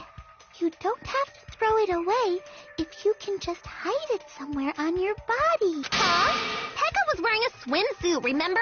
Where would she even hide an object? And if you say she hid it in her special place, I'll stab you in yours! No! Please don't be violent.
Peko, you carry that bamboo sword on your back at all times, right? If I recall correctly, you had it then, too. Despite the fact that you had a swimsuit on, you were still wearing your bamboo sword. Are you saying she used that bamboo sword to escape through the window? Yeah. Peko used that bamboo sword as a step stool and escaped out the window. sword as a step stool? You see? I knew it! I knew it was a ninja! Didn't I tell ya? A ninja could have climbed that easily. Ninjas know a climbing trick where they lean their sword against a wall and use the handguard as a step stool. Wow! Just like a Japanese ninja! Miss Sonia, ninjas only exist in Japan. Well, it is a bamboo sword, but I'm sure a slender girl like Peko could easily use it to climb. Well, Peko, do you have anything to say?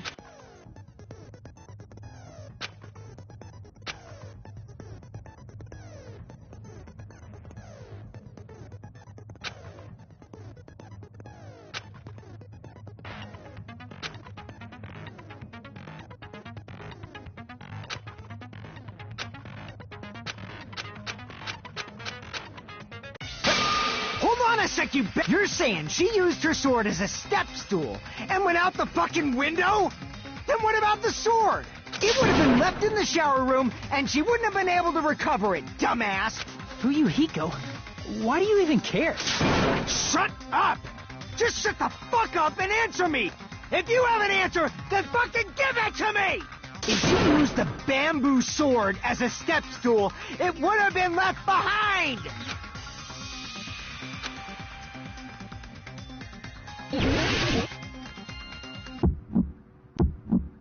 Got proof, you bastard? That's obviously impossible! Shut up! Don't fuck with me! Got proof, you bastard? Shut up! Don't fuck with me! Got proof, you bastard?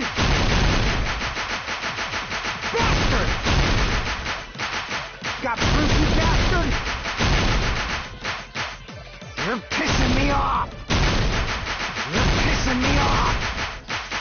Bastard! Shut up! Got proof, you bastard? That's obviously impossible! Shut up! Don't fuck with me! Got proof, you bastard? Shut up! Don't fuck with me! Got proof, you bastard? If she used the bamboo sword as a step stool, it would have been... This is the end!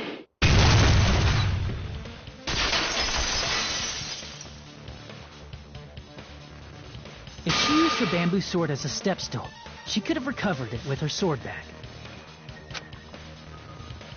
When she leaned her sword against the wall to use as a step stool, she tied her sword back to it.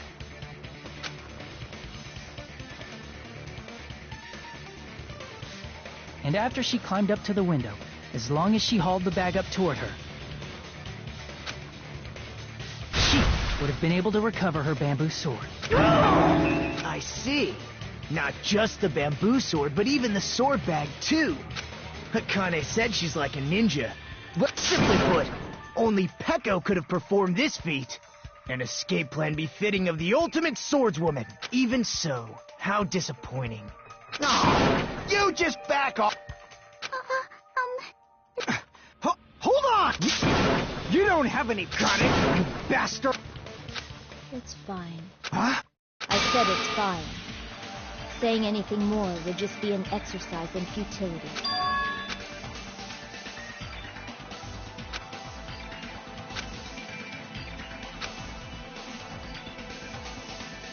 Among flowers, the cherry blossom. Among men. Very well. If you admit it, this ends now. Agreed. Hurry up and vote. Hold on. Can it wait until after the vote? This is important, and it relates to the voting. It's about Peko's motive. My motive? In the end, you had no connection to the events depicted in Twilight Syndrome murder case, right? Then, why did you kill Mahiru? So it's about that. Let's see. If I must answer that, I must say it was for the sake of justice. In order to protect the justice of this world. I do not sully my hands. There is for the sake of protecting justice. Justice is what makes humans human. It's a virtue that human beings should be proud of. Justice is the eternal sun and the enduring moon, the protective father and the smiling mother. Hello! Earth to Pecco! If justice ever disappeared from this world, the world would immediately freeze and people's smiles would vanish. I will not allow that. It's fine. Just stop it. Justice must always be there to guide us. I'm telling you to stop it! So I must fight. As the light of justice shines upon my mask, I expose the hearts of malevolent evil. Justice complete. The center of justice that is pierced by justice.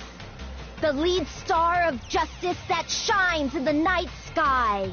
That would be me. Sparkling justice!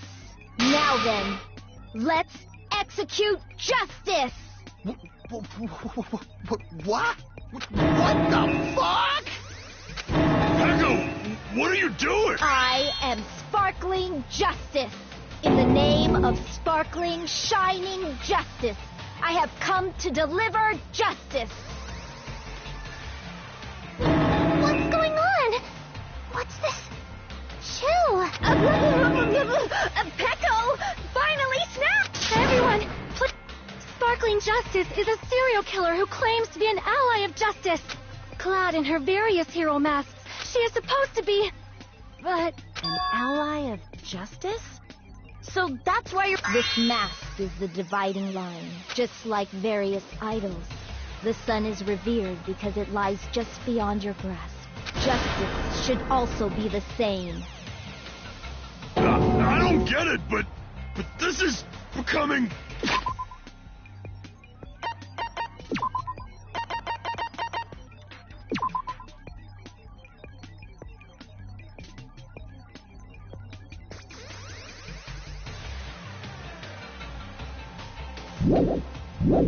really crazy!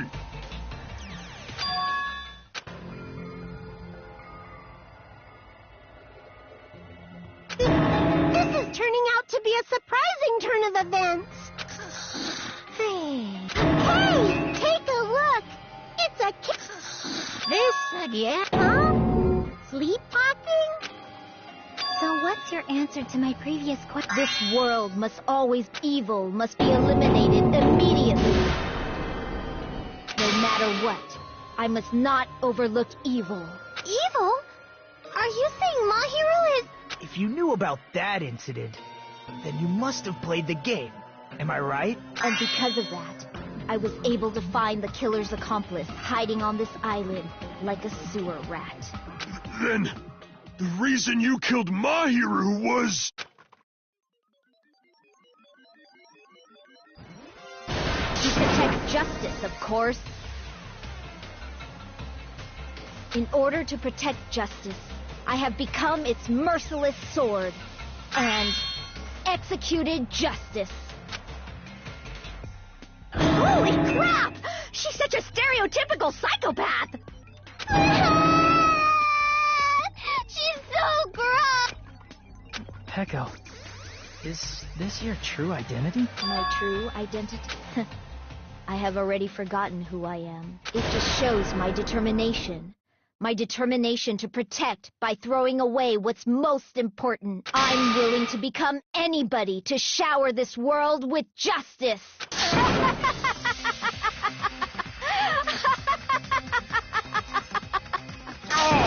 I can't stand this anymore!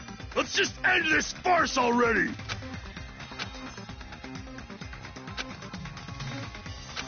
Let's go over this incident one more time and then let's end this.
everything that happened in this case.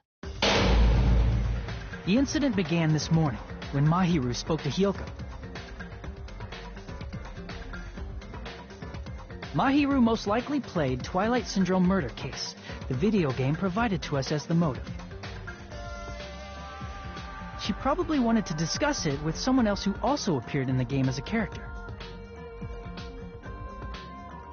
Hyoko accepted Mahiru's invitation, and they promised to have a more detailed conversation about it later.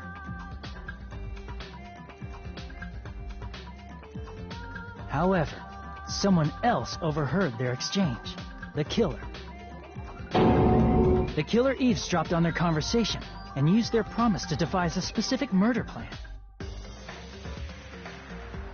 By preparing a specific item, they planned to manipulate the two's actions. That item was the letters. They sent fake letters to both Mahiru and Hyoko. The letter Mahiru received told her to come to the beach house at 2:30 p.m.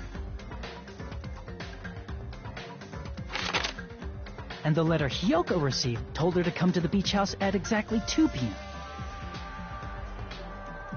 By providing different times, the killer was able to lure them to the beach house separately.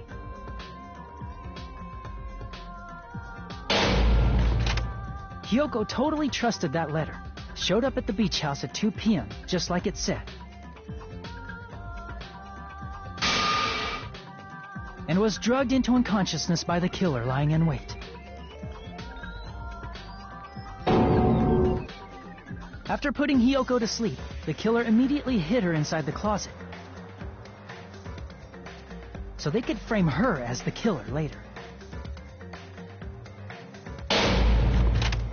At 2:30 p.m., Mahiru arrived at the beach house. She was completely unaware that she'd been targeted for murder. Approaching her from behind, the killer struck the defenseless Mahiru with a specific weapon. The metal bat that was left at the scene of the crime.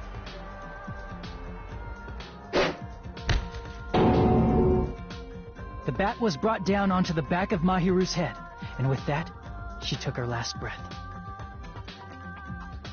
According to Mikan's autopsy, Mahiru died instantly, so she probably never knew who killed her. With that, the killer achieved their goal of killing Mahiru and began to tamper with the crime scene. They dragged Mahiru's body so that it blocked the door leading to the road. Also, the mask found at the scene of the crime was something the killer personally left. I'm not really sure why. My guess is it's something similar to a calling card. That's how the crime scene we discovered was created. However, by moving Mahiru's body, the killer got blood splatter on them. Plus, the shower room had no water because it was out of order, so they couldn't wash it off. But the killer expected something like that to happen. Instead of the shower, the killer used something else to wash the blood off their body. They used plastic water bottles that were inside the beach house refrigerator. We can assume they carried the bottles to the shower room before the sequence of events had happened. In place of showering, they washed the blood off their body with water bottles instead. However, they had no choice but to dispose of the empty bottles in the beach house's trash can. Littering is against the rules, and it would have taken too much time to throw them away somewhere else. After the killer washed off the blood, they hid in a specific spot inside the closet Hyoko was in. The killer hid inside the surfboard case that they had already emptied beforehand.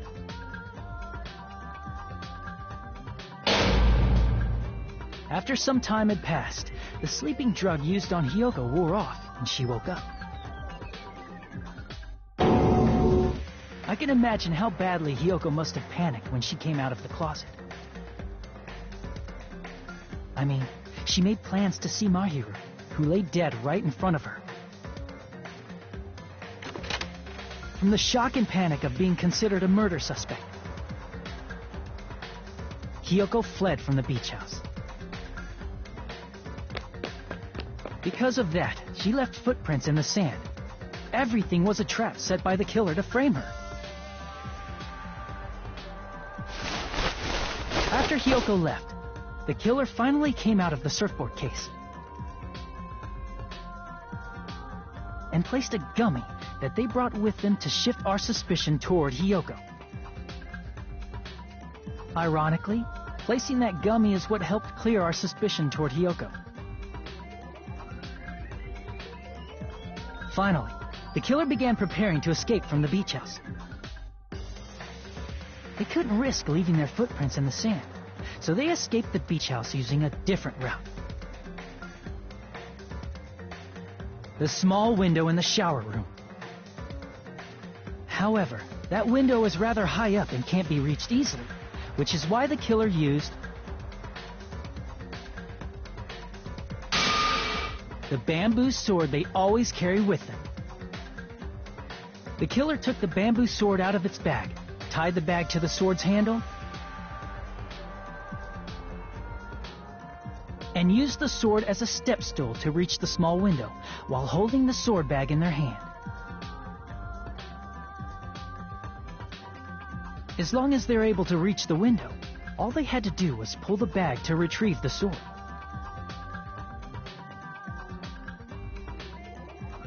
And so the killer left the beach house and appeared before us as if nothing had happened. But their wet hair and swimsuit didn't dry right away. There also weren't any towels at the beach house. So when the killer met up with us, they said they had been swimming for a while as an excuse. So how about it? This is the truth behind the incident you caused. Isn't that right, Peko Pekoyama?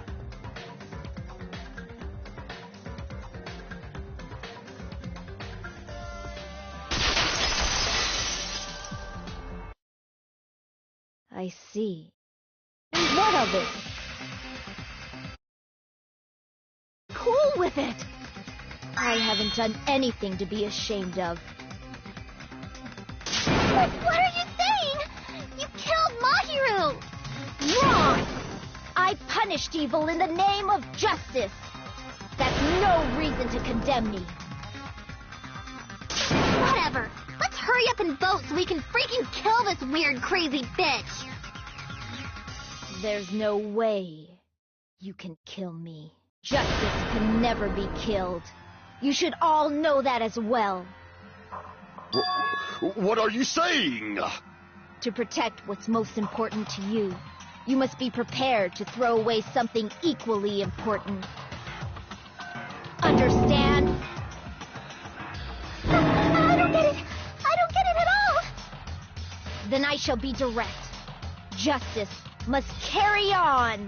In order to keep justice, to keep me alive, you all must give up your lives. Are you serious? It's not serious. It's justice. If I fall here, who will combat the evils of this world? Now, follow your hearts of justice that reside within you all, and save my life to protect justice. Hurry and carry on justice. Give me a break! Who's gonna die for you? If we let Peko go, we're all gonna get killed! For the sake of grand justice, a few sacrifices are unavoidable. A few sacrifices? Don't worry. The justice that you give your life to protect will never go to waste. I can't stand her anymore. Let's vote already and execute her. However, before we do that... Monokuma, the vote! Hurry up and let us vote already! I'm awake!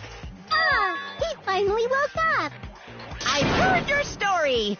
Well, I wasn't listening, but who cares? Now then, please pull the lever in front of you and cast your vote. Who will be chosen as the blackened? Will you make the right choice or the dreadfully wrong one? Such heart-pounding excitement!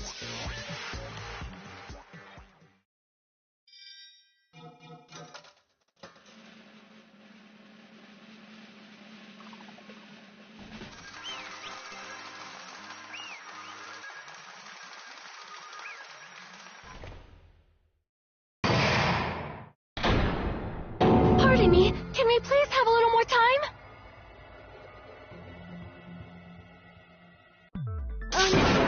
Pardon me, can we have a little bit more time? Please let us continue our discussion. Continue our discussion? Yes, but I cannot help but... Strange? What do you mean? That is... As a serial killer enthusiast, you're wondering if Petco is really sparkling justice, am I right? Hey, Miss Sonia isn't a serial killer enthusiast. She just has a little... That makes her an enthusiast. Honestly, it felt strange to me too. There's a distinct difference between what we know about sparkling justice and Petco, right? Distinct difference? You know, Sonia describes sparkling justice like this. Justice complete. The center of justice that is pierced by... That would be me.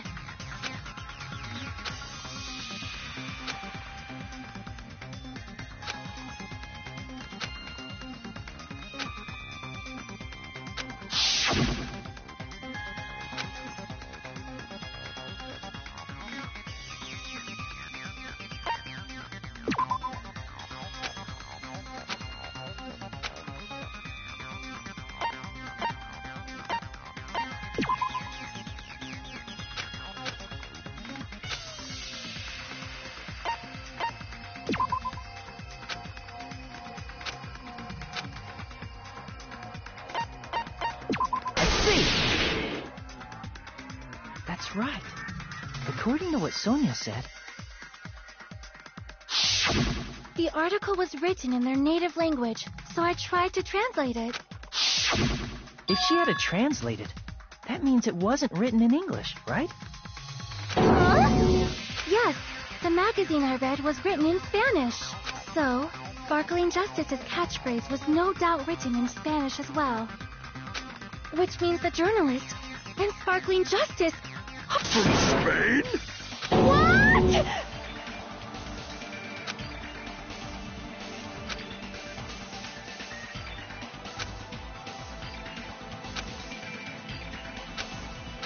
Petco, you're not Sparkling Justice. There's no way that's possible. Or, if you insist that you're Sparkling Justice, can you try saying that catchphrase in Spanish? Would you be able to do that? It appears that the time has come for this mask to come off. However, that's perfectly fine.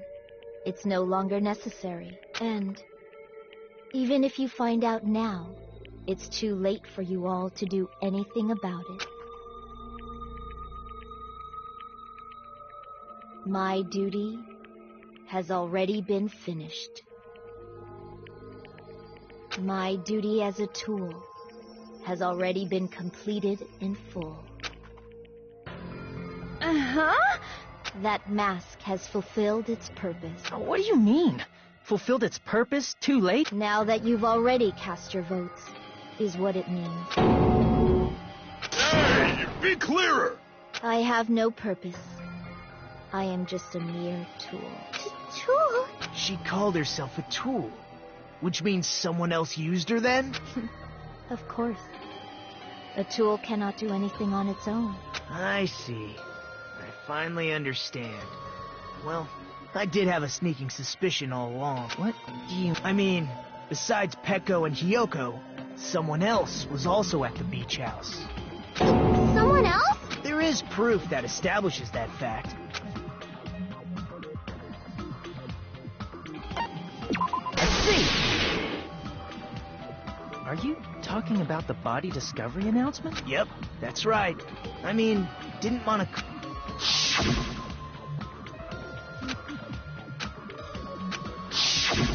That announcement is made when at least 3 people discover a body. And in this particular case, the killer, Peko, is not one of those 3. If that's the case, it would mean only Hiyoko and Kazuichi discovered the body, but... I see. That leaves us 1 person short. So that means there was one more person in the beach house. Plus, the fact that Monokuma tried to hide that truth from us by being flexible with his own rules, that's such a vital clue that it could alter the outcome of the trial. No, that's not it. Huh? Yes, from your basic way of thinking about it, you are wrong. Didn't I tell you? That means I'm just a simple tool to be used by that person. Therefore, that person would have the strongest motive out of anybody else here, right?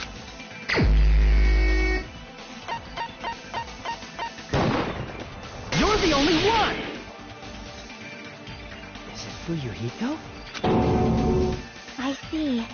Now I finally see the connection. The connection between the motive and the incident. But even if it's the motive, it's just a game. Would you call a game like that a strong motive?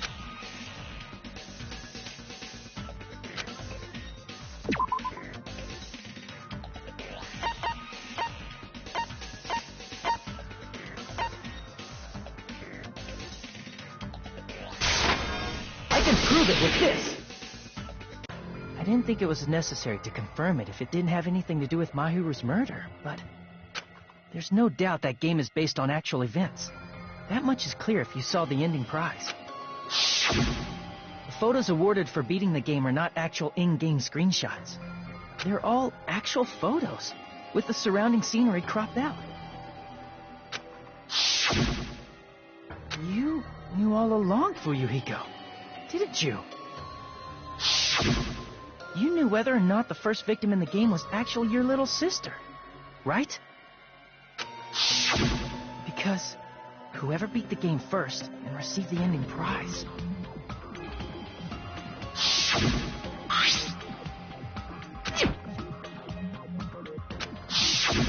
It was the envelope, right? The person who received the ending prize. It was you, wasn't it? If you were shown a photograph of your sister's dead body, you'd have no choice but to believe it. Even so, you wanted to deny the truth. That's why you sent those photos to Mahiru to confirm it. Hey! Why are we talking about Fuyuhiko? Who cares? 'Cause Peko is the killer, right? But we already voted! That's why I told you. You're all too late. As I said before, I exist as nothing more than a tool. I had no motive for killing Mahiru. No reason to kill. Not even the will to kill. I was simply used as a tool. As long as I am a tool, I cannot defy my orders. Hey! What's going on? Can anyone give me a simpler explanation? I'm not the killer. The true killer, who used me as their weapon to kill Mahiru Koizumi, was Fuyuhiko Kuzuryu. What? What the hell? I see. That's what you were aiming for all along. No, I have no aim. But my young master does. My young master planned this from the start. Young master? That is the truth of this case. I'm sure you realize it by now, but it's too late. You cannot undo the vote. That's a problem. If Peko's allegation holds up, that means our vote was incorrect. In that case, the person who gets to live is... Just... me? That's nuts! No matter how you look at it, that's completely insane! How would Peko be a tool in the first place? Peko is a legitimate human being! That's not for you to decide. It's for Monokuma. The votes have been cast. All we can do now is wait and see what Monokuma decides. What the hell?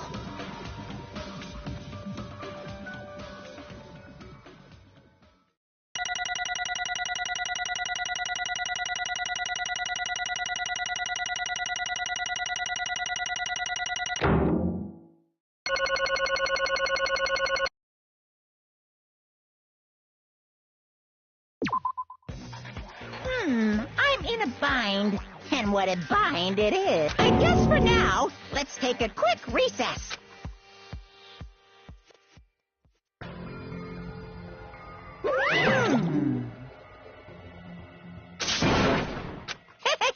Sorry.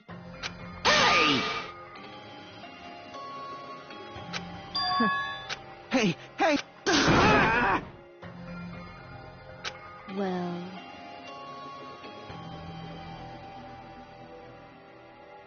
You just don't know.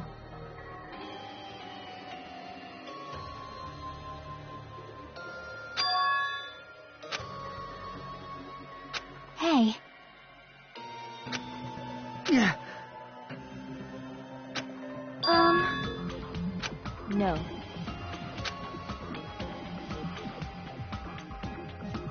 I am nothing but a tool. What?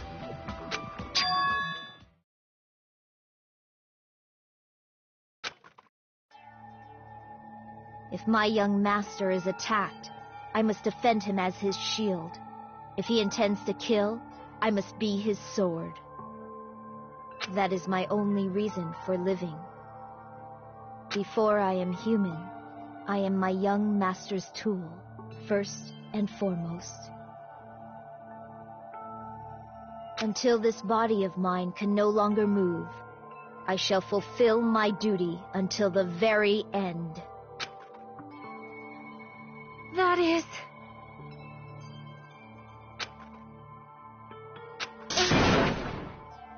Nothing.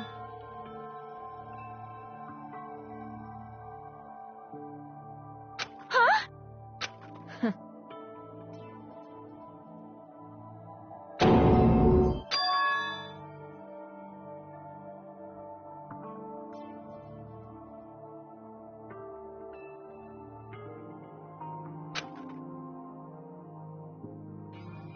You fiend. No.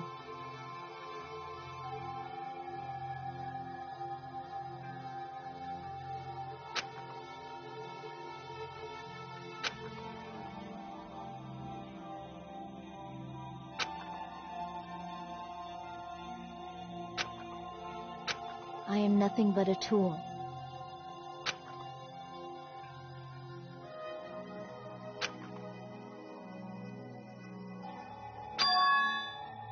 Damn it.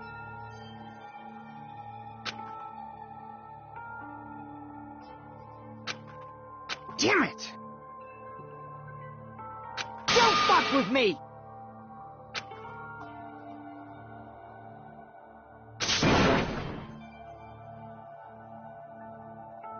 You...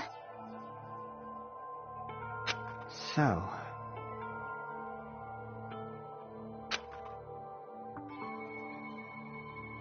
But...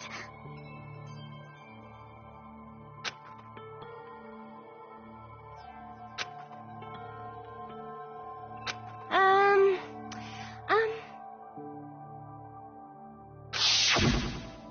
Ah. Oh my!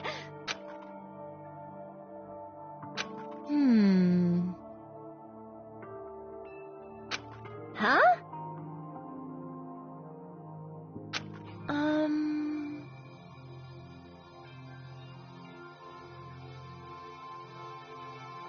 But... Are you serious?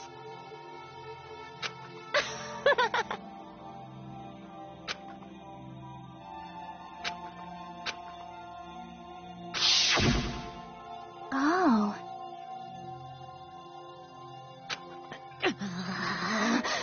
But...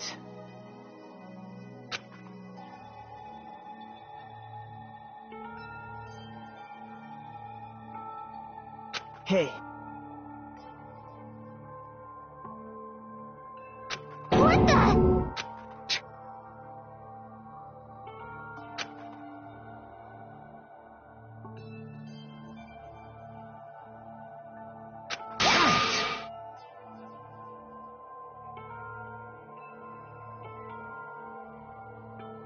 And so...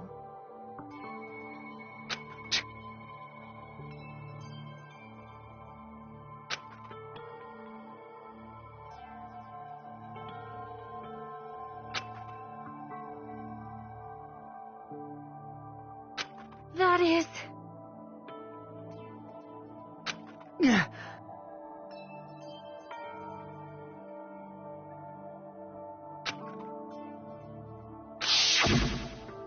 Hey.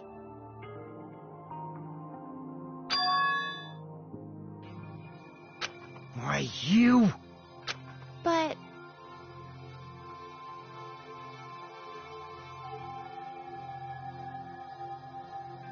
Why? Shut the hell up! What are you saying?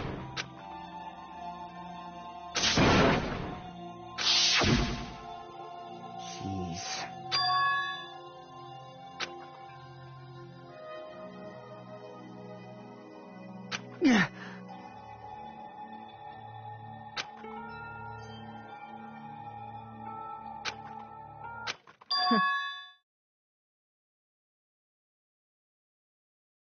Huh? Young master, I am finished.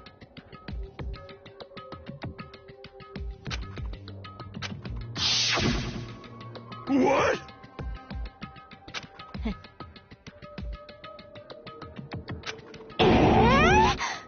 Of course!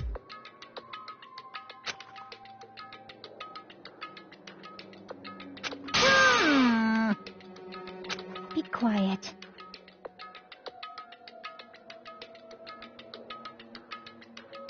Yes, indeed!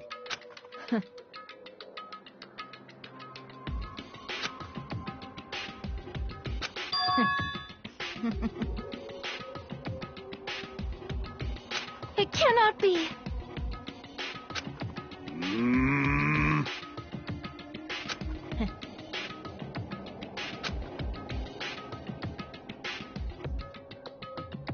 That's obviously wrong. No. This is troubling!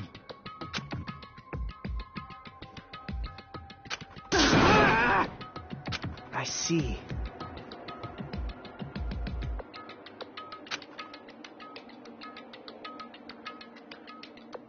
Great!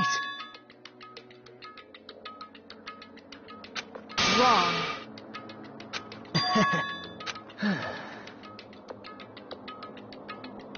Now then.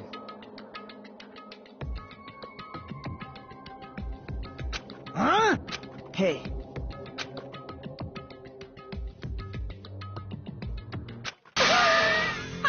What? Hold on. What? Jeez.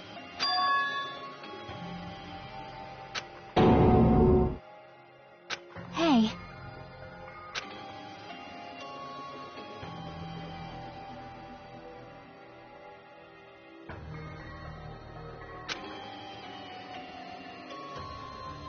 Huh?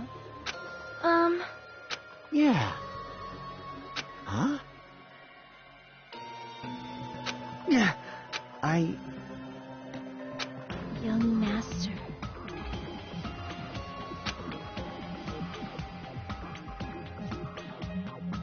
Young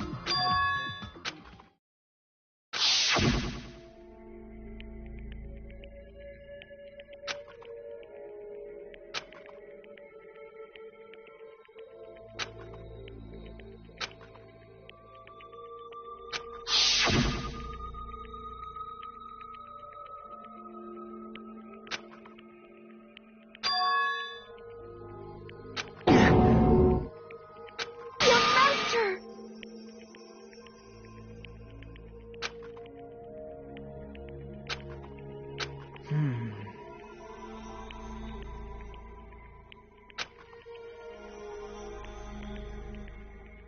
Hey.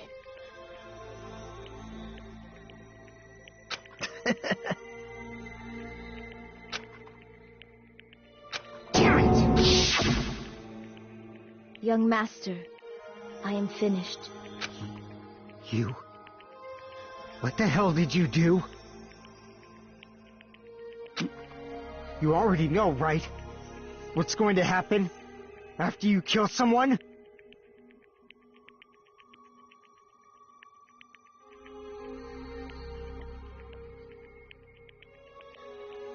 I did it because I know. There is no way I can let that happen to you. Hey, Pekka. Do you remember what I told you when we first arrived on this island? Our professional relationship doesn't exist on this island. We're just fellow high school students now. You need to run. Got it? Just let me take the fall so you can get away. Young master, that is impossible. Shut up! I'm ordering you not to worry about me! There is no way I cannot worry about you. I am my young master's tool. A tool to protect my young master. Without an owner, the tool serves no purpose. God damn it, we are done with that crap! Why won't you listen to what I'm saying? Regardless, I will not flee. Besides, I'm fairly certain they'll discover the truth soon enough. Then why did you... I have a plan. Huh? Please do not worry. I promise I will keep my young master alive and return him safely home. You idiot. What do you intend to do? I intend to fulfill my duty as your tool. Now please, go! Hiyoko will be waking up soon. After you leave, I must block the door to the road with Mahiru's body. Hurry! Damn it. You better run away. Got it? Just forget about me! Forget about the Kuzuryu clan! You better escape! Sorry. Master! I'm a disgrace.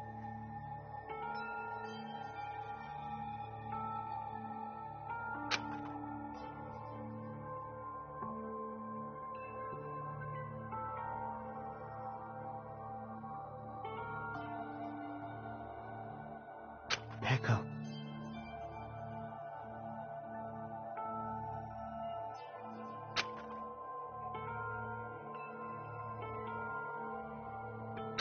Young master! Oh, too bad.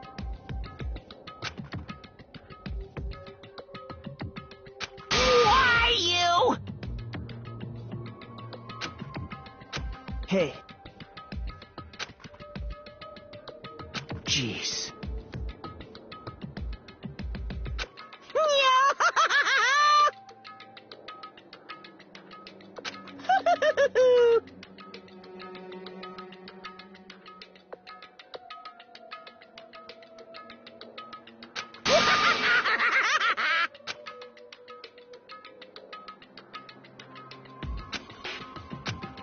Sorry.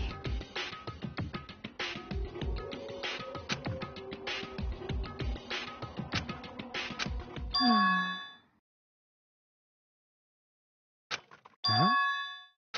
Young master!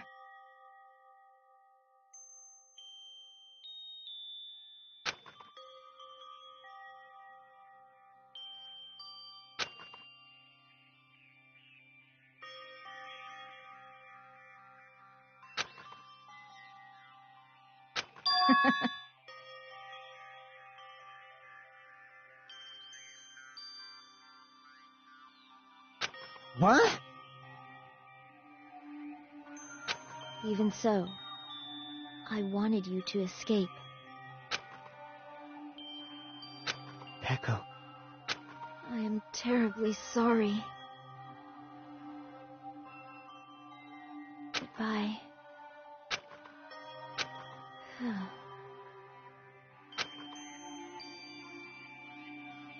And please do not cause a senseless killing such as this ever again.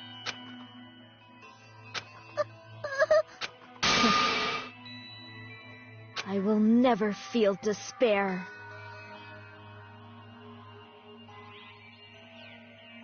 So cool.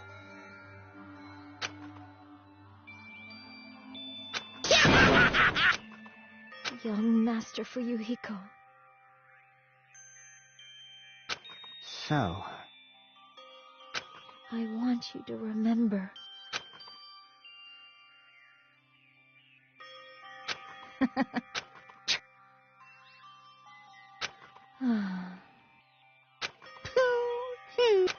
he's... Thrills, chills, kills! Why? Now then, I prepared a very special punishment! I never needed a tool.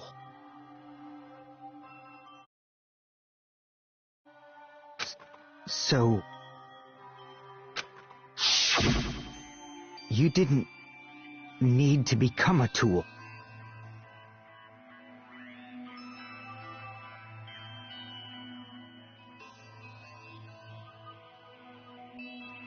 Let's give it everything we've got! You just needed to be yourself. I never wanted a tool. I just wanted you. Only you. Young Master? Why? Why couldn't you understand? We've always been together ever since we were kids! Let's go! It's punishment time! Please, Echo. Don't go! I need you! Don't leave me! Young Master? Young Master!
Such a waste.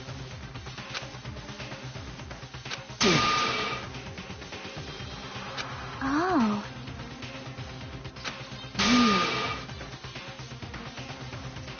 Such despair. Isn't that right?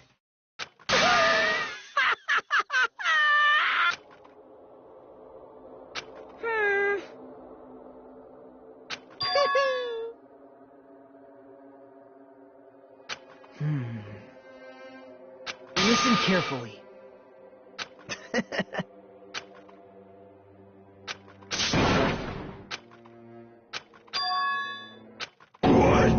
Everyone! You serious?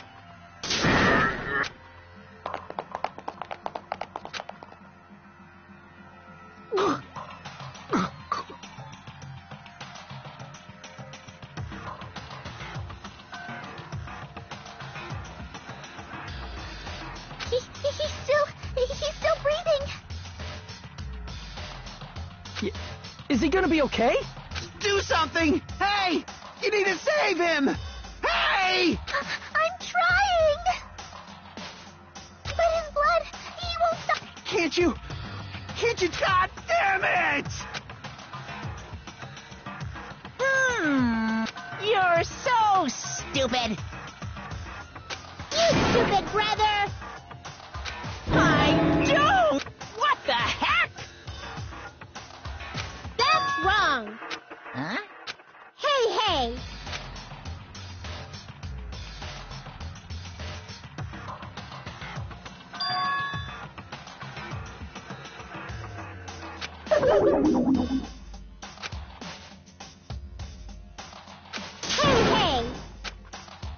I'm feeling fine. So, like,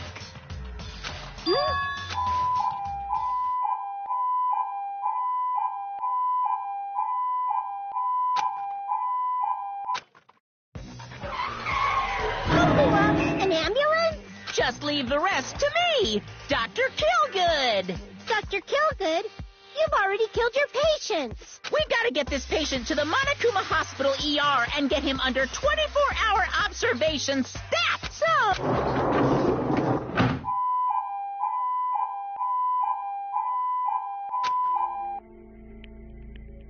Oh, Damn it. Perhaps.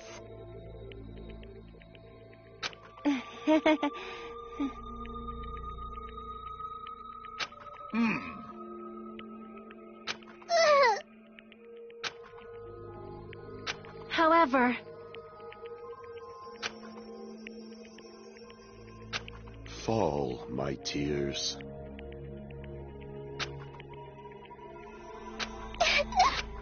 damn it!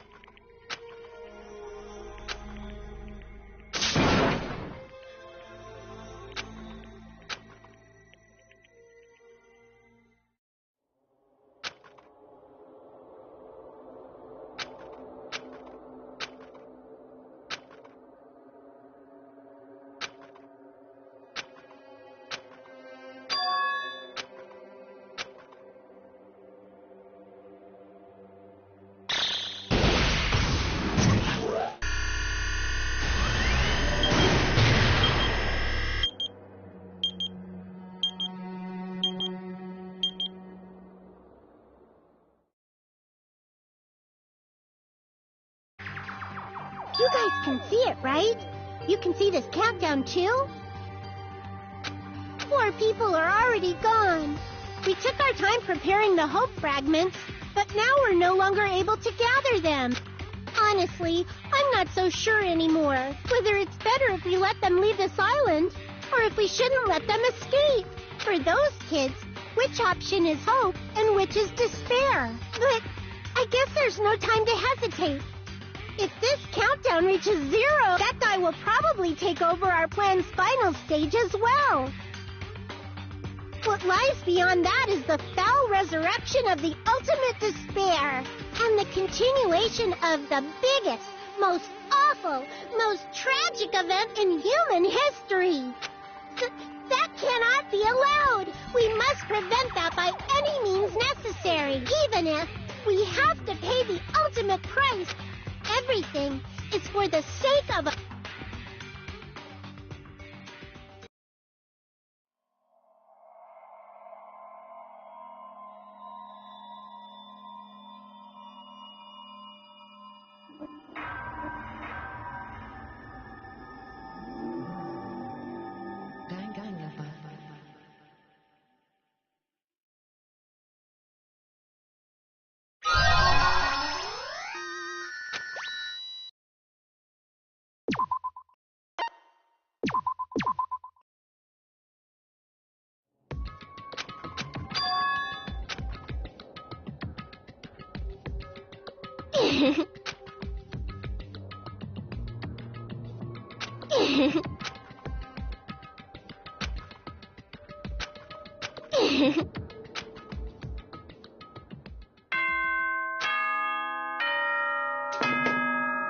Ahem! Good. Now then, let's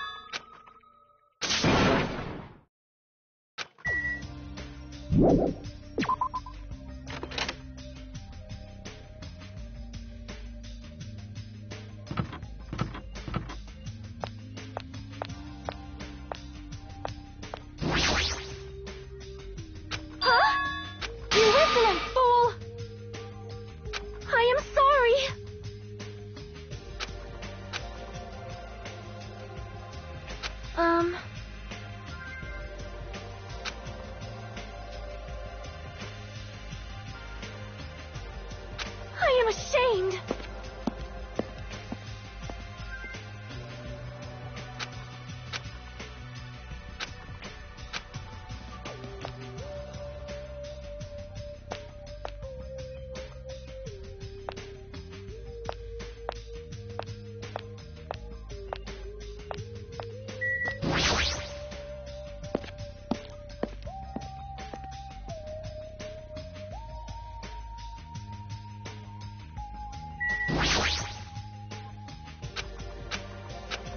Hey.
Hey!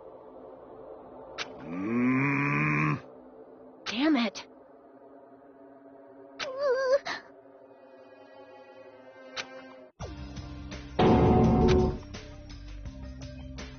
Good day. Good, Mom.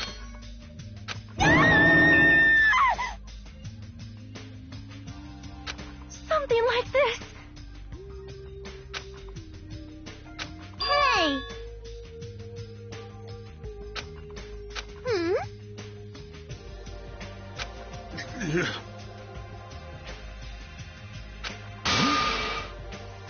No!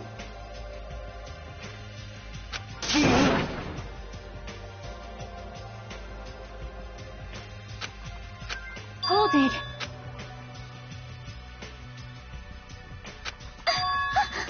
What the heck?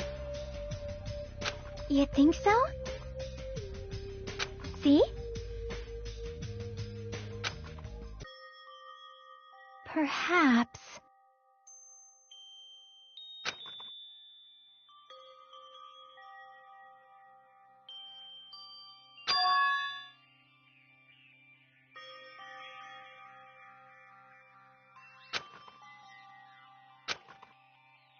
Right? I see. You... Huh? It cannot be.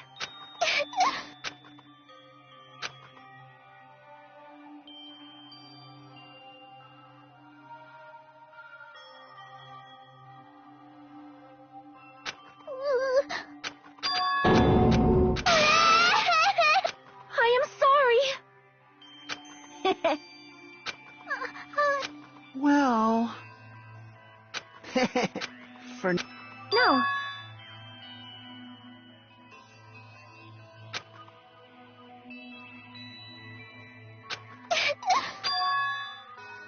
Impossible! You